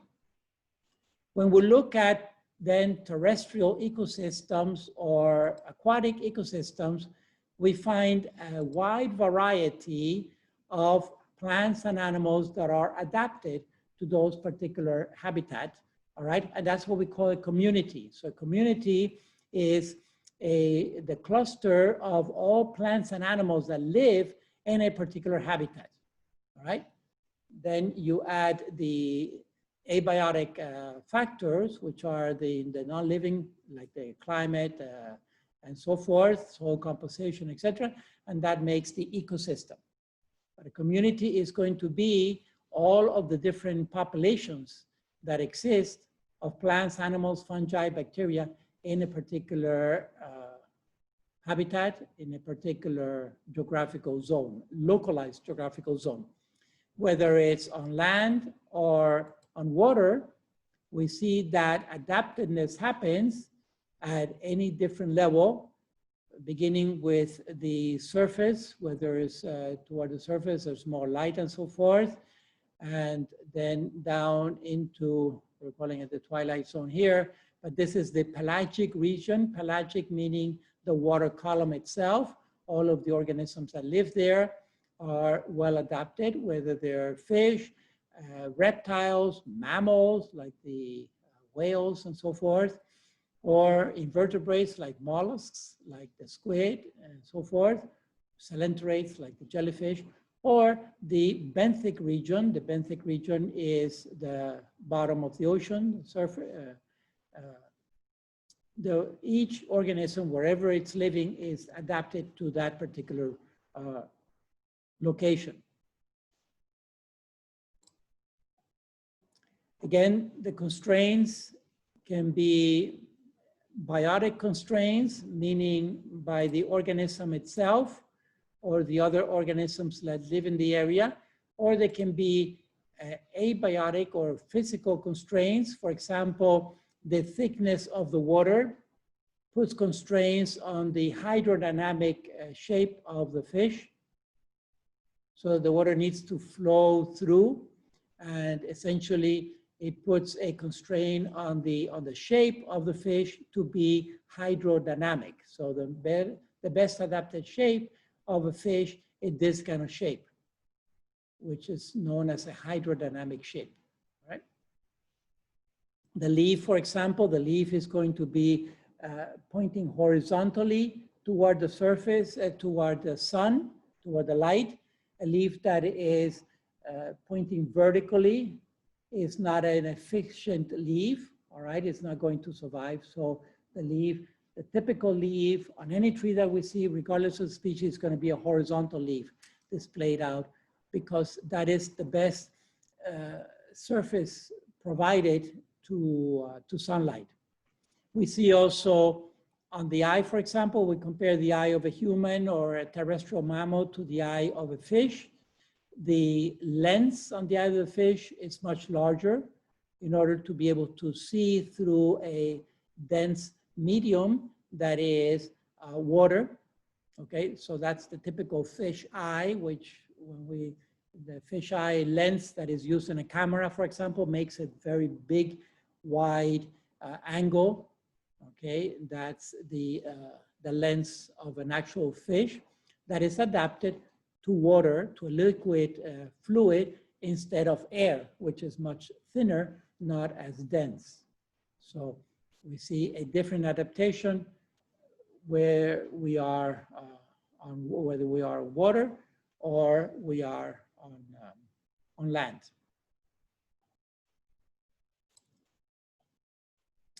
All right, I want to move now to a thing called parallel and convergent evolution. So before moving there, then all the various species have variety of adaptations that make them more or less fit to a particular environment. And so we can say that they're well fit because they're surviving now. We look around and we see whatever is living now, we can say that it's fairly well adapted to the current environment, with the sum total of the climate, the soil composition, the atmospheric pressure, all the things that make up the non-living factors, which are essentially the selective pressure on the organism, the abiotic factors. Now, I spoke about community already. When all these different living organisms, all these different species live together in a particular area, in an environment, that's called a community. And we see a lot of variation there from community to community, the composition. This also, you can think of drift in the sense that different populations are moving in and out of communities, right? And remember, population is the same species.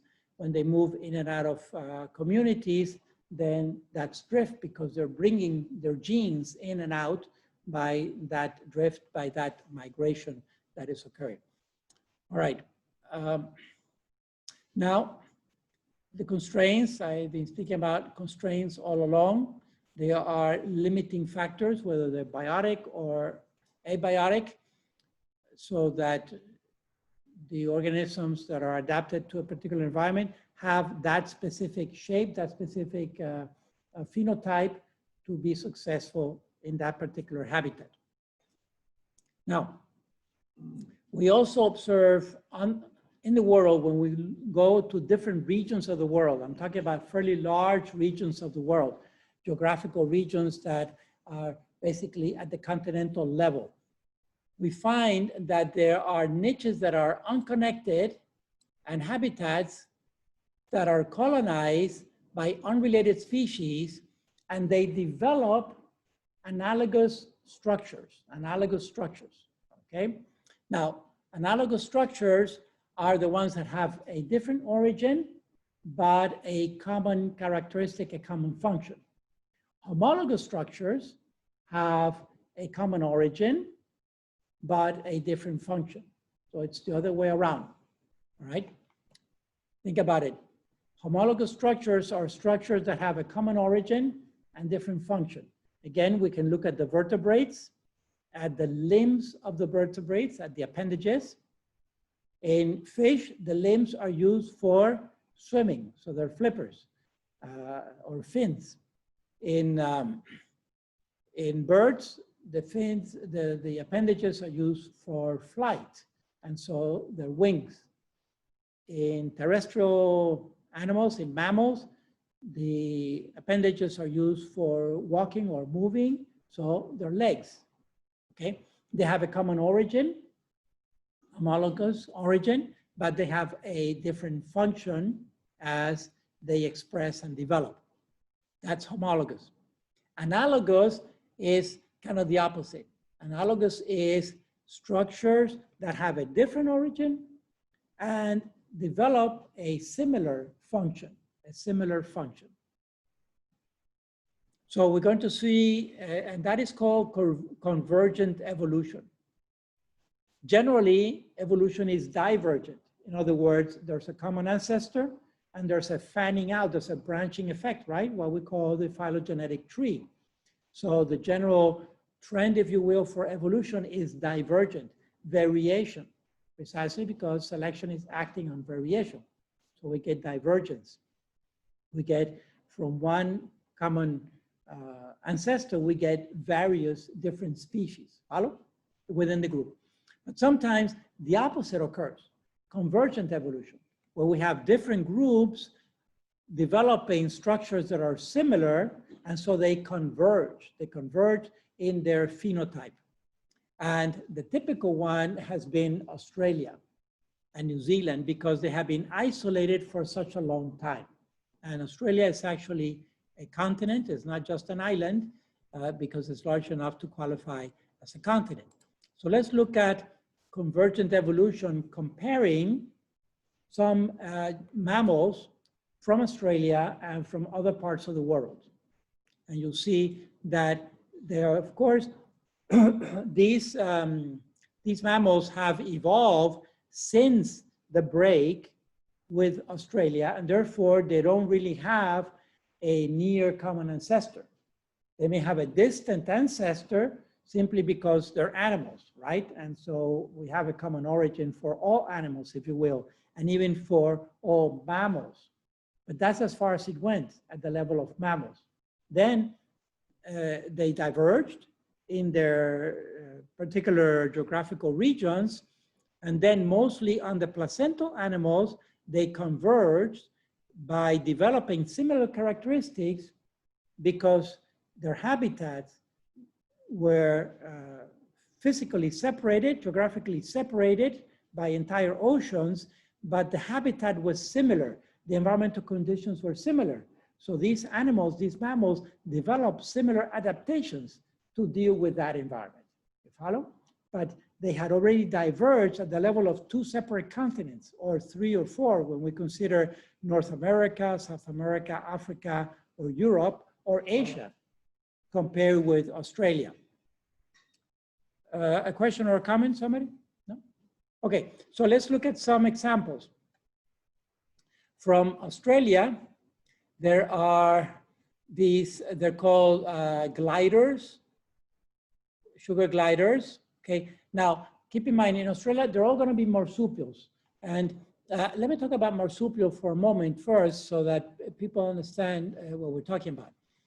Back here, we had, most mammals are placental mammals, meaning that they develop a placenta.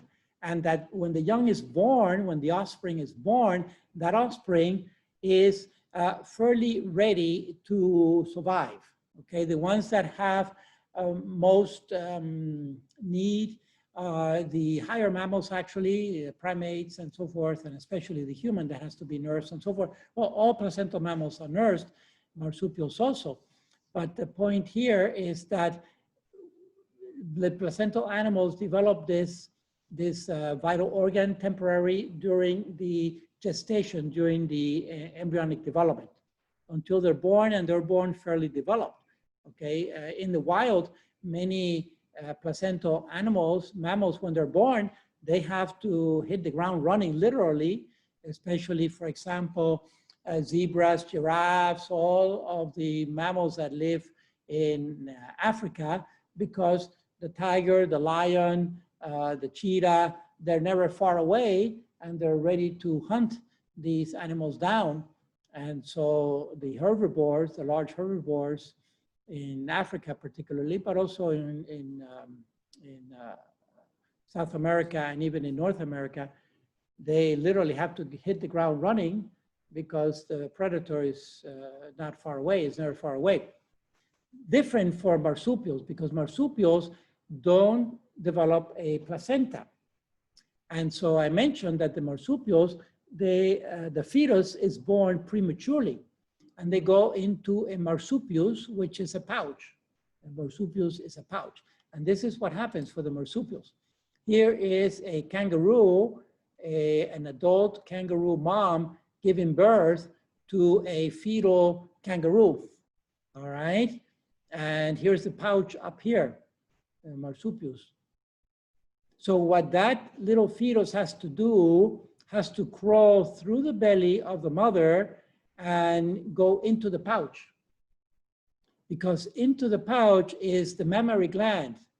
Okay, the breast, and especially has a tit that has a long nipple, and when the fetus kangaroo crawls into the pouch, the fetus will find the nipple and will actually swallow the nipple down into the stomach. Okay, and so you can see that this tit of the kangaroo is the analogous structure of a placenta. You follow? But it's a very risky thing. This fetus comes out prematurely and has to crawl, and the mom has to lay there very still and just hoping that the fetus will find the pouch. The mom will not even touch the fetus. The fetus has to find its way on its own. I don't know if it's pheromones or what it is, but the fetus has to find its way to the pouch and get in there and find that little nipple and swallow it to survive. And it will cling there for weeks and months until it becomes a little kid, literally a little baby kangaroo. And it will still, as a baby, crawl in and out of the pouch of the mother because it's nice and comfortable in there, and the kid gets a ride from the mother, wherever the mother goes, until eventually it's so big it doesn't fit in there, and the mom kicks it out so that the kid will get a life of its own and start eating the plants. They're all herbivores, by the way. All the marsupials are herbivores because carnivores never developed in Australia. Carnivores never developed in Australia in the wild. They were later introduced by the British when they conquered Australia, because first they introduced rabbits or hares for hunting. And then the rabbits got too wild because they didn't have any competitors. Of course, there were no carnivores.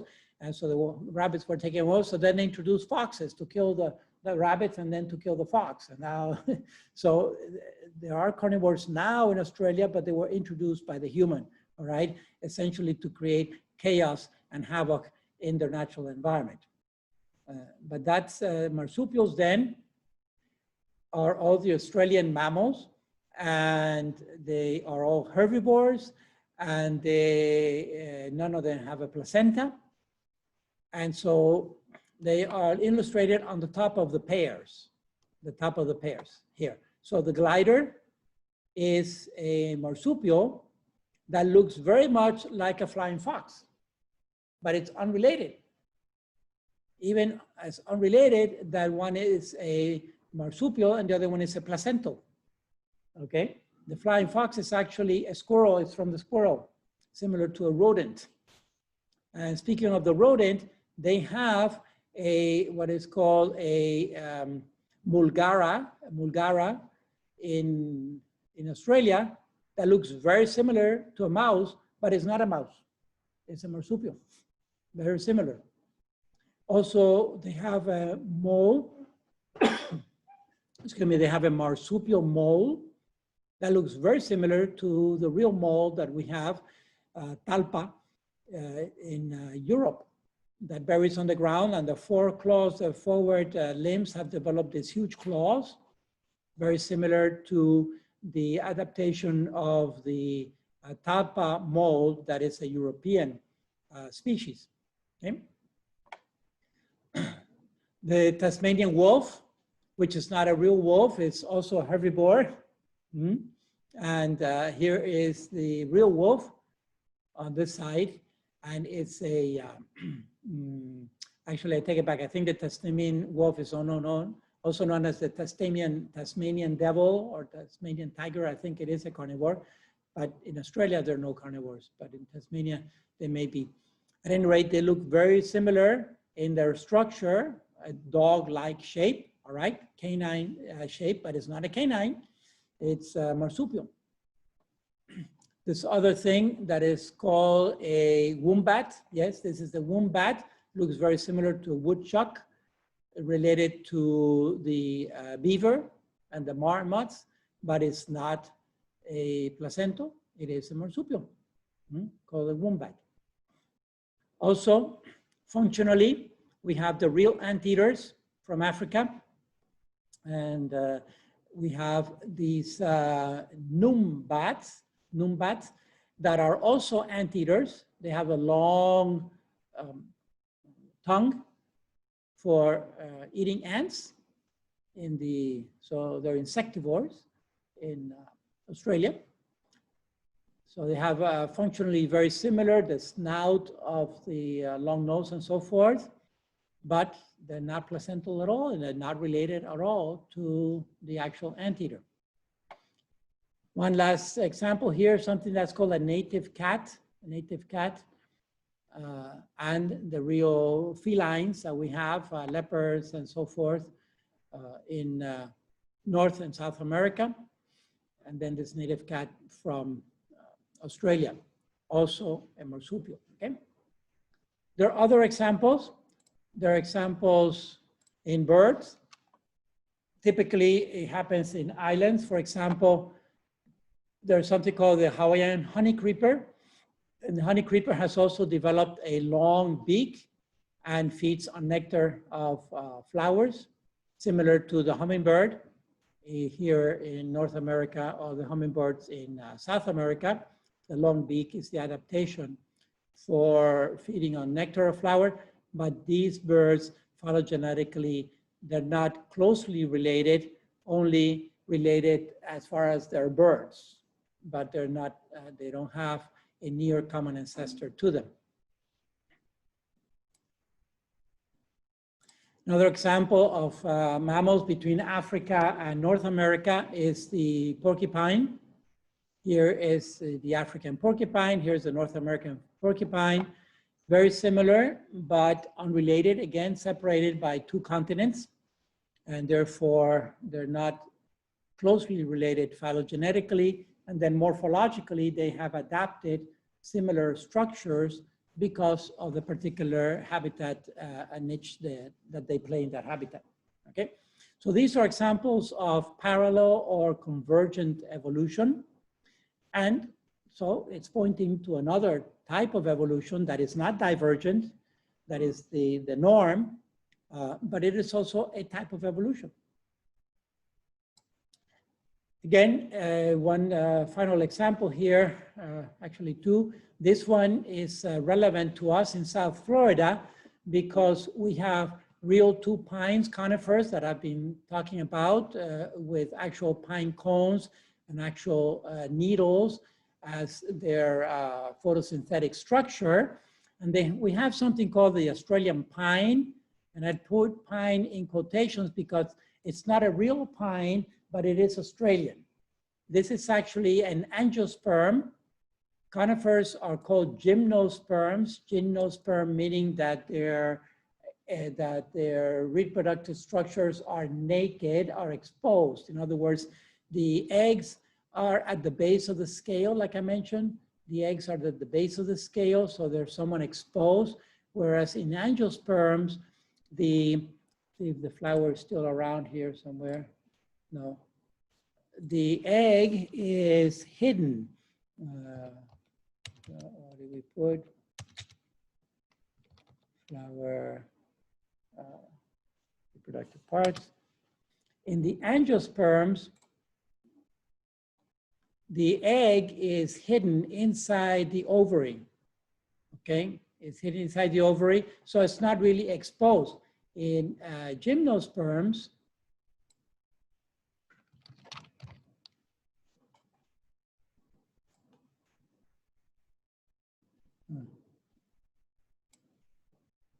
sorry.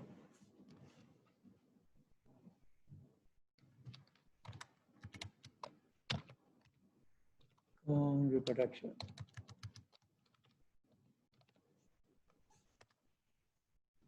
Yeah, in the gymnosperms,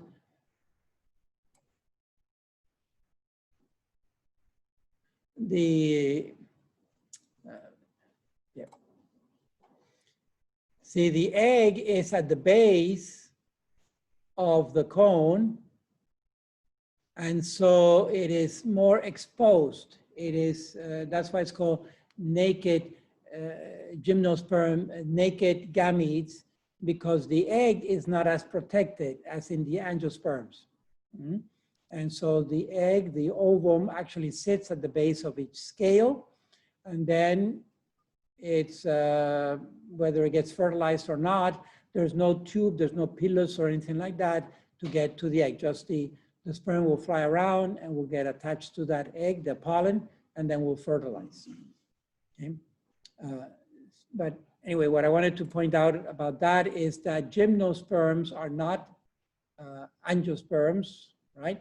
They're more primitive. The gymnosperms are more primitive. The angiosperms are more developed.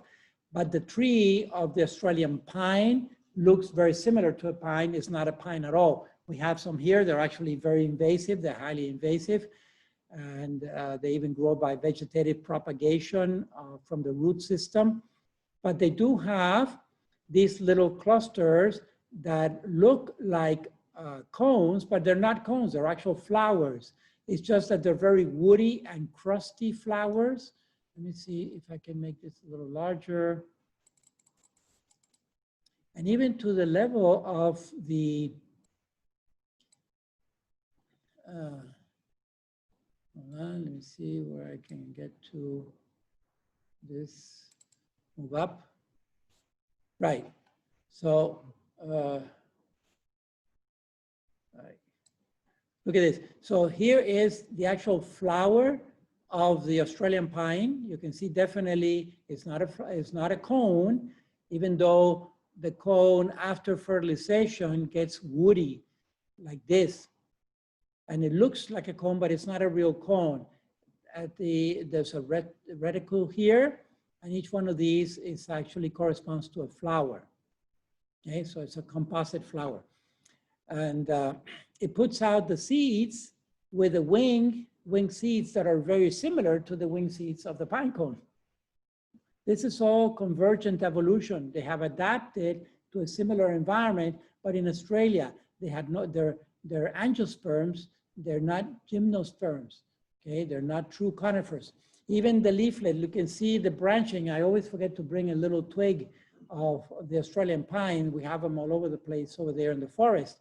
But you can see that what seems to be a needle is not a needle at all. Actually, first of all, it's segmented. It's segmented. The needle is a single, structure. Well, we may have several needles in one actual functional structure, but each individual needle is a single structure. It's not segmented, all right? Whereas for the Australian pine, each one of these needle-like twigs is segmented. It's segmented. First of all, when we look at it under a microscope, yeah, with the eye, what do we see? We see the leaflets, actually. You see, it has anywhere from 5 to 11 leaflets, depending on the species. There are about 5 species of Australian pine. And the leaflets are actually collapsed against the twig. So the twig is at the center of what looks like a needle, but it's not a needle at all, because only conifers, only pine trees have needles. Okay, it's actually a twig, and the leaflets are collapsed against that twig. Why did this happen? Why are these leaflets so tiny, and why are they collapsed tightly against the twig that runs inside at the base of each one of these little leaflets? The reason is this. What is exposed is the outside of the leaf, which is where photosynthesis occurs. On the inside of the leaf, the under part of the leaf, what is on the under part of the leaf?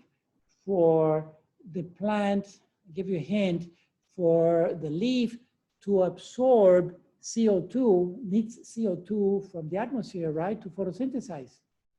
Okay, there are little structures on the leaf, on the underside of the leaf, that open and close to let air in, but to try to preserve moisture of the plant, so the plant doesn't dehydrate.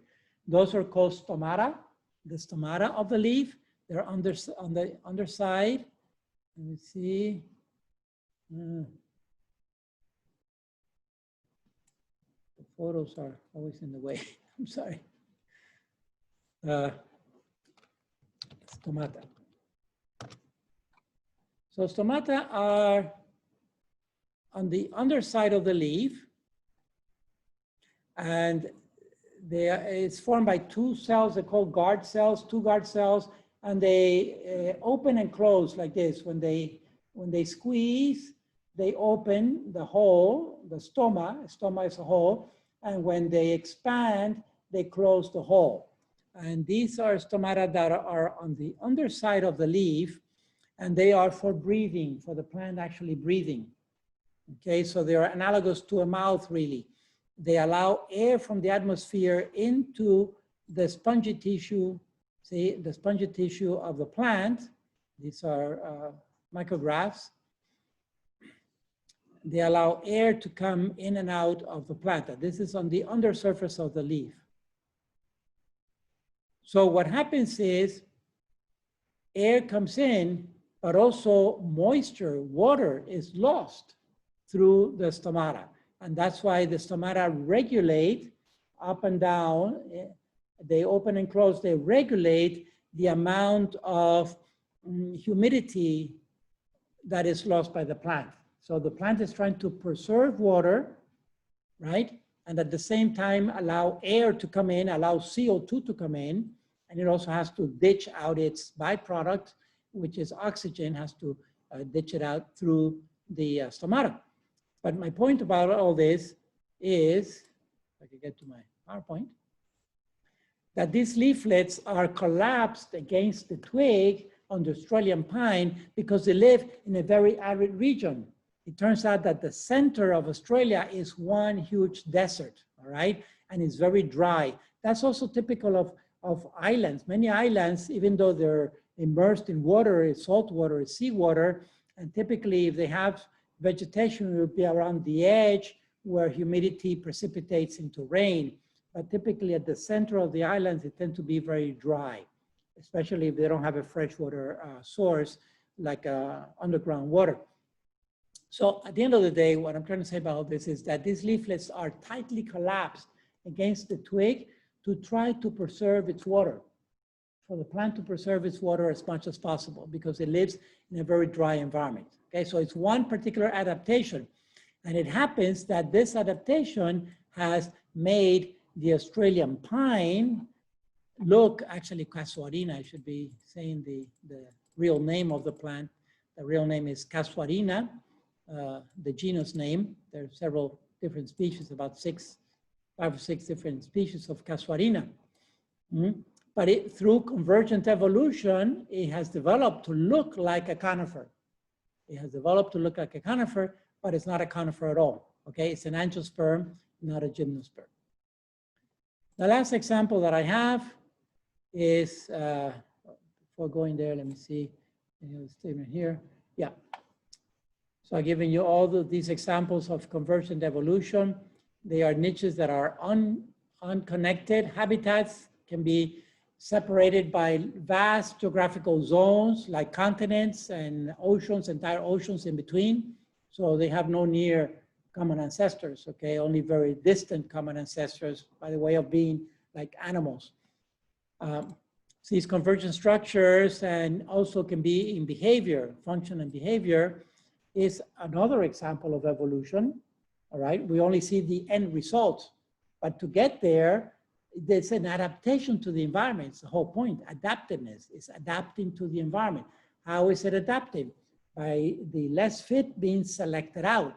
So variation is the start, if you will, variation, variance, and then selective pressure acting on the different variants, whereby the best variant is the one that survives.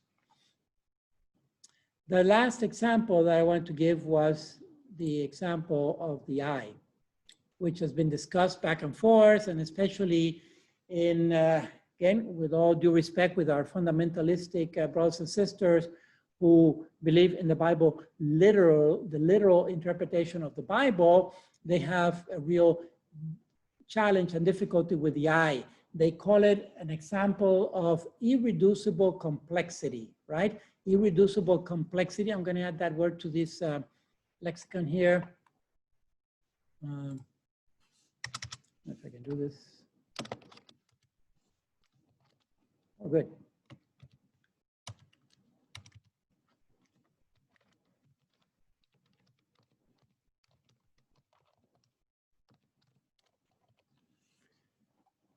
call the human eye or the mammal eye as an example of irreducible complexity. In other words, the eye is so complex, all of the structures of the eye, down to the cones and the rods, which are single cells back in the cornea of the eye that detect light, different wavelengths of light, and so that we can see color, all right, in the spectrum.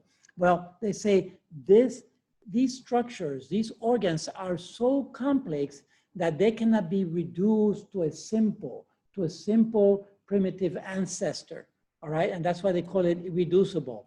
Well, with all due respect, they really don't know their science. In other words, with all due respect, this is false. This is a false statement. There is no complexity that we have found in nature that is not irreducible. In other words, every complexity that we see in nature, every sophisticated, what's another word for complexity?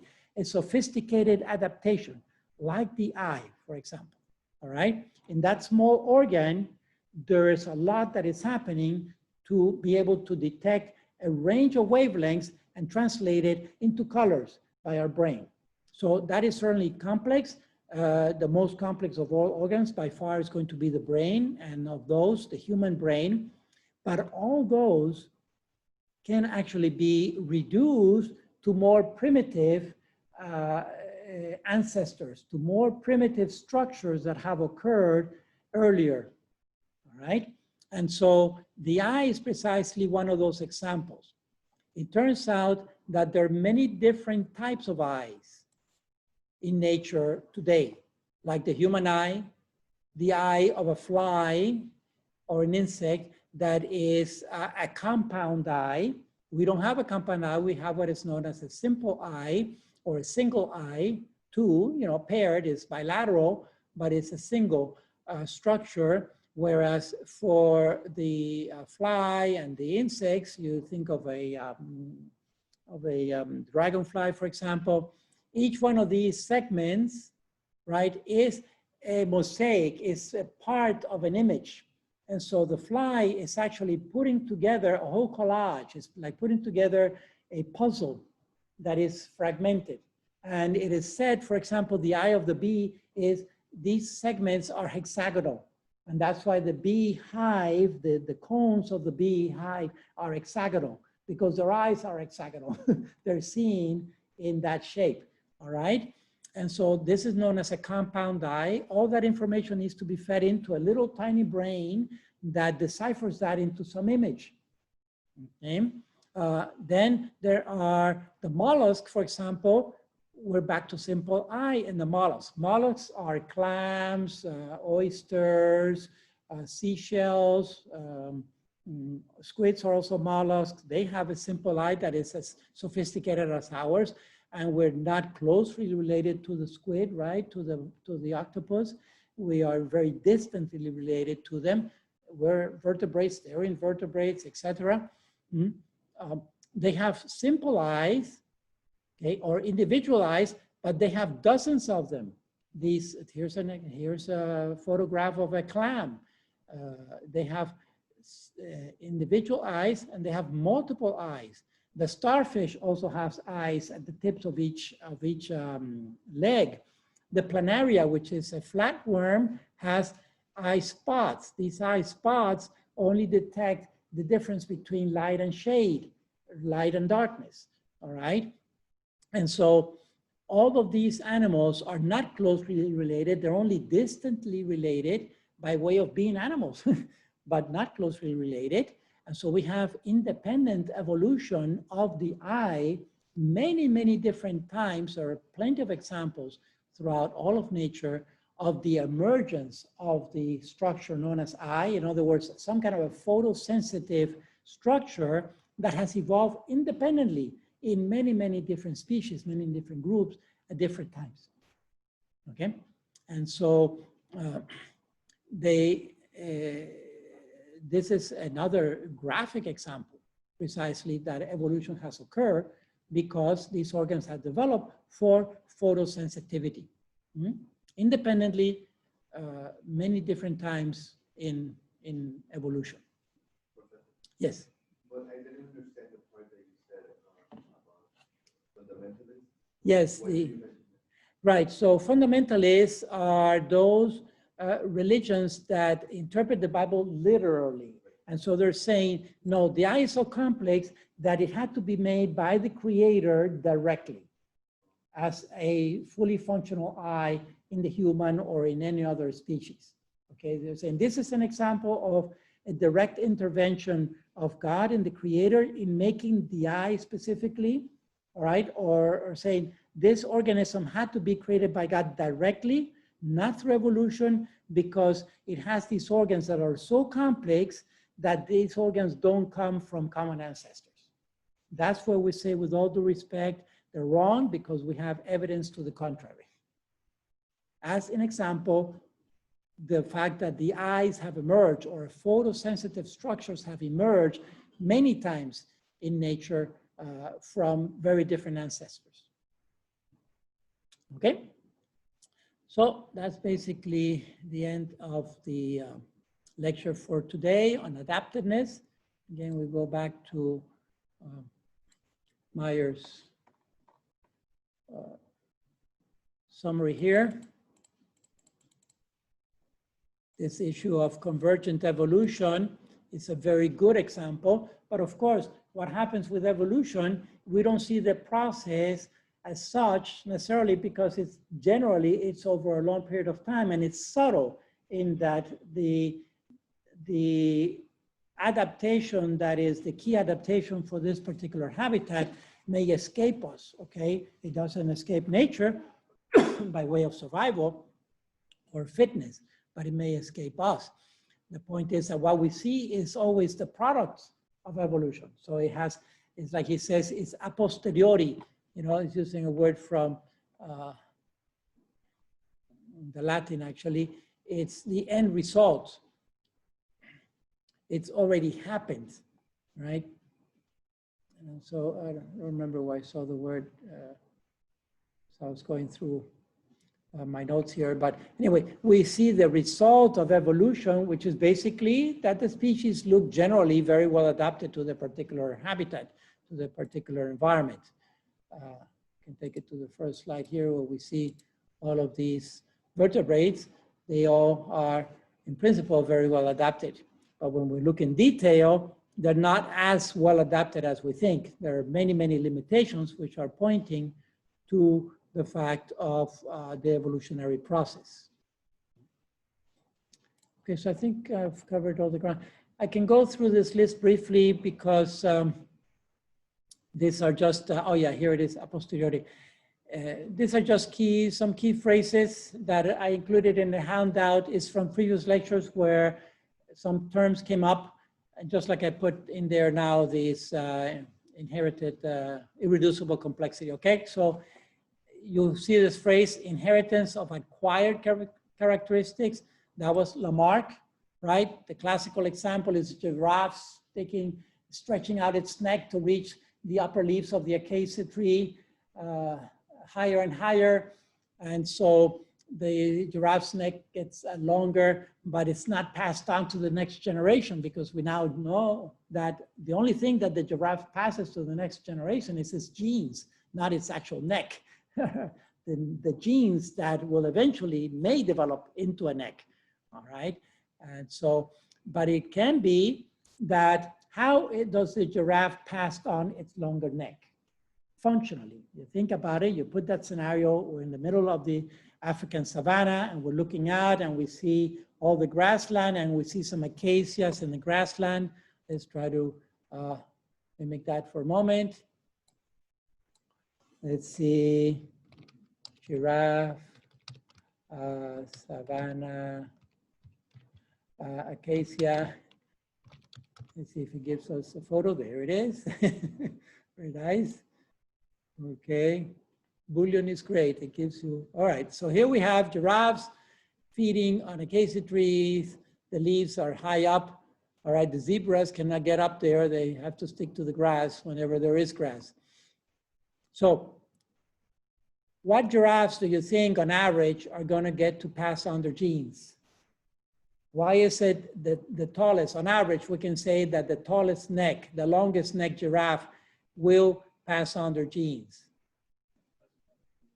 because they're the ones that survive. They're the ones that get to reach those leaves, and therefore they stay alive. Whereas the other ones with a slightly shorter neck don't get to reach the tall leaves, right? Because all the other giraffes have done the clipping already. So the leaves that used to be on the bottom here are gone by the other giraffes. And so when this short giraffe or little slightly shorter giraffe comes around, doesn't reach the taller leaves, and therefore did not get fed that day. And then the lion is always, especially the lioness, is always nearby to take down the zebra or the giraffe that didn't make it to the leaves. You see, so that's how this giraffe, the tall neck giraffe, gets to pass on the gene that codes for a longer neck or a slightly longer neck. You follow? So in a sense, we can say it is kind of a exotic, it's kind of runaway evolution for the long neck, because most necks are not that long. And so this is an example of runaway evolution on the neck, but it's not runaway in the sense that sexual selection. I really don't know if the female giraffe fixates on the male neck. It could be an example of fitness, right? So it could be that the female is fixating on the tall neck of the male giraffe, and that's why it's only that tall neck male that gets to mate. They're mammals, so there's going to be female choice, right? There's going to be female choice. Okay, yeah, on the words here. So no inheritance of acquired characteristics, not that way. By inheritance or more fit genes, yes. Adaptation posteriori, in the sense that we only see the result. The forelimbs, the forward appendages, ectotherms are the ones that are cold-blooded. They don't hold on to their body heat, right? Endotherms, we talk about mammals and birds. The shoot system is what comes out of the ground for a plant, the root system underneath, etc. Marsupials, and placental, I talked about that. And the casuarina, the actual genus name of the Australian pine.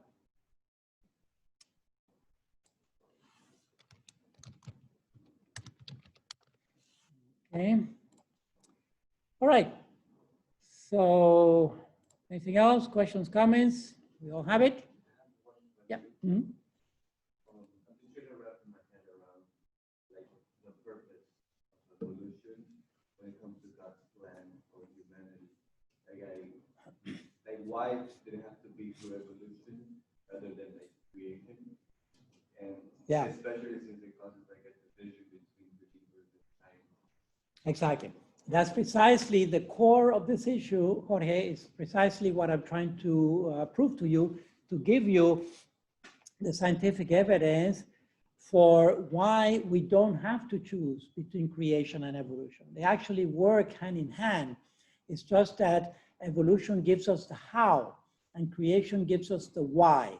So we're going to be transitioning soon into the second half of the course, where we're going to get a little more philosophical and a little more theological, including the Bible, the scriptural basis. And as long as we don't interpret the Bible literally, all right, we're okay. We'll see that actually the Bible is indirectly pointing out to an evolutionary process, but it's pointing out that process to a pre-scientific society, a society that did not have the scientific method, that certainly did not have microscopes or any idea of genes or anything like that.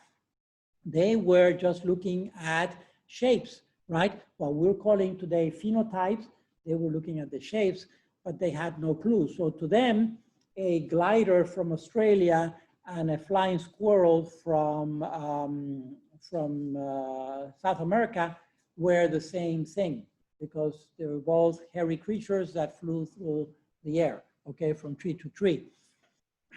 We really need to be a little more sophisticated than that, and that's really the scientific method. But you will see that there is an elegant compatibility between true science and true faith, true religion. All right, so we'll see creation, there's room for both, and they actually complement each other.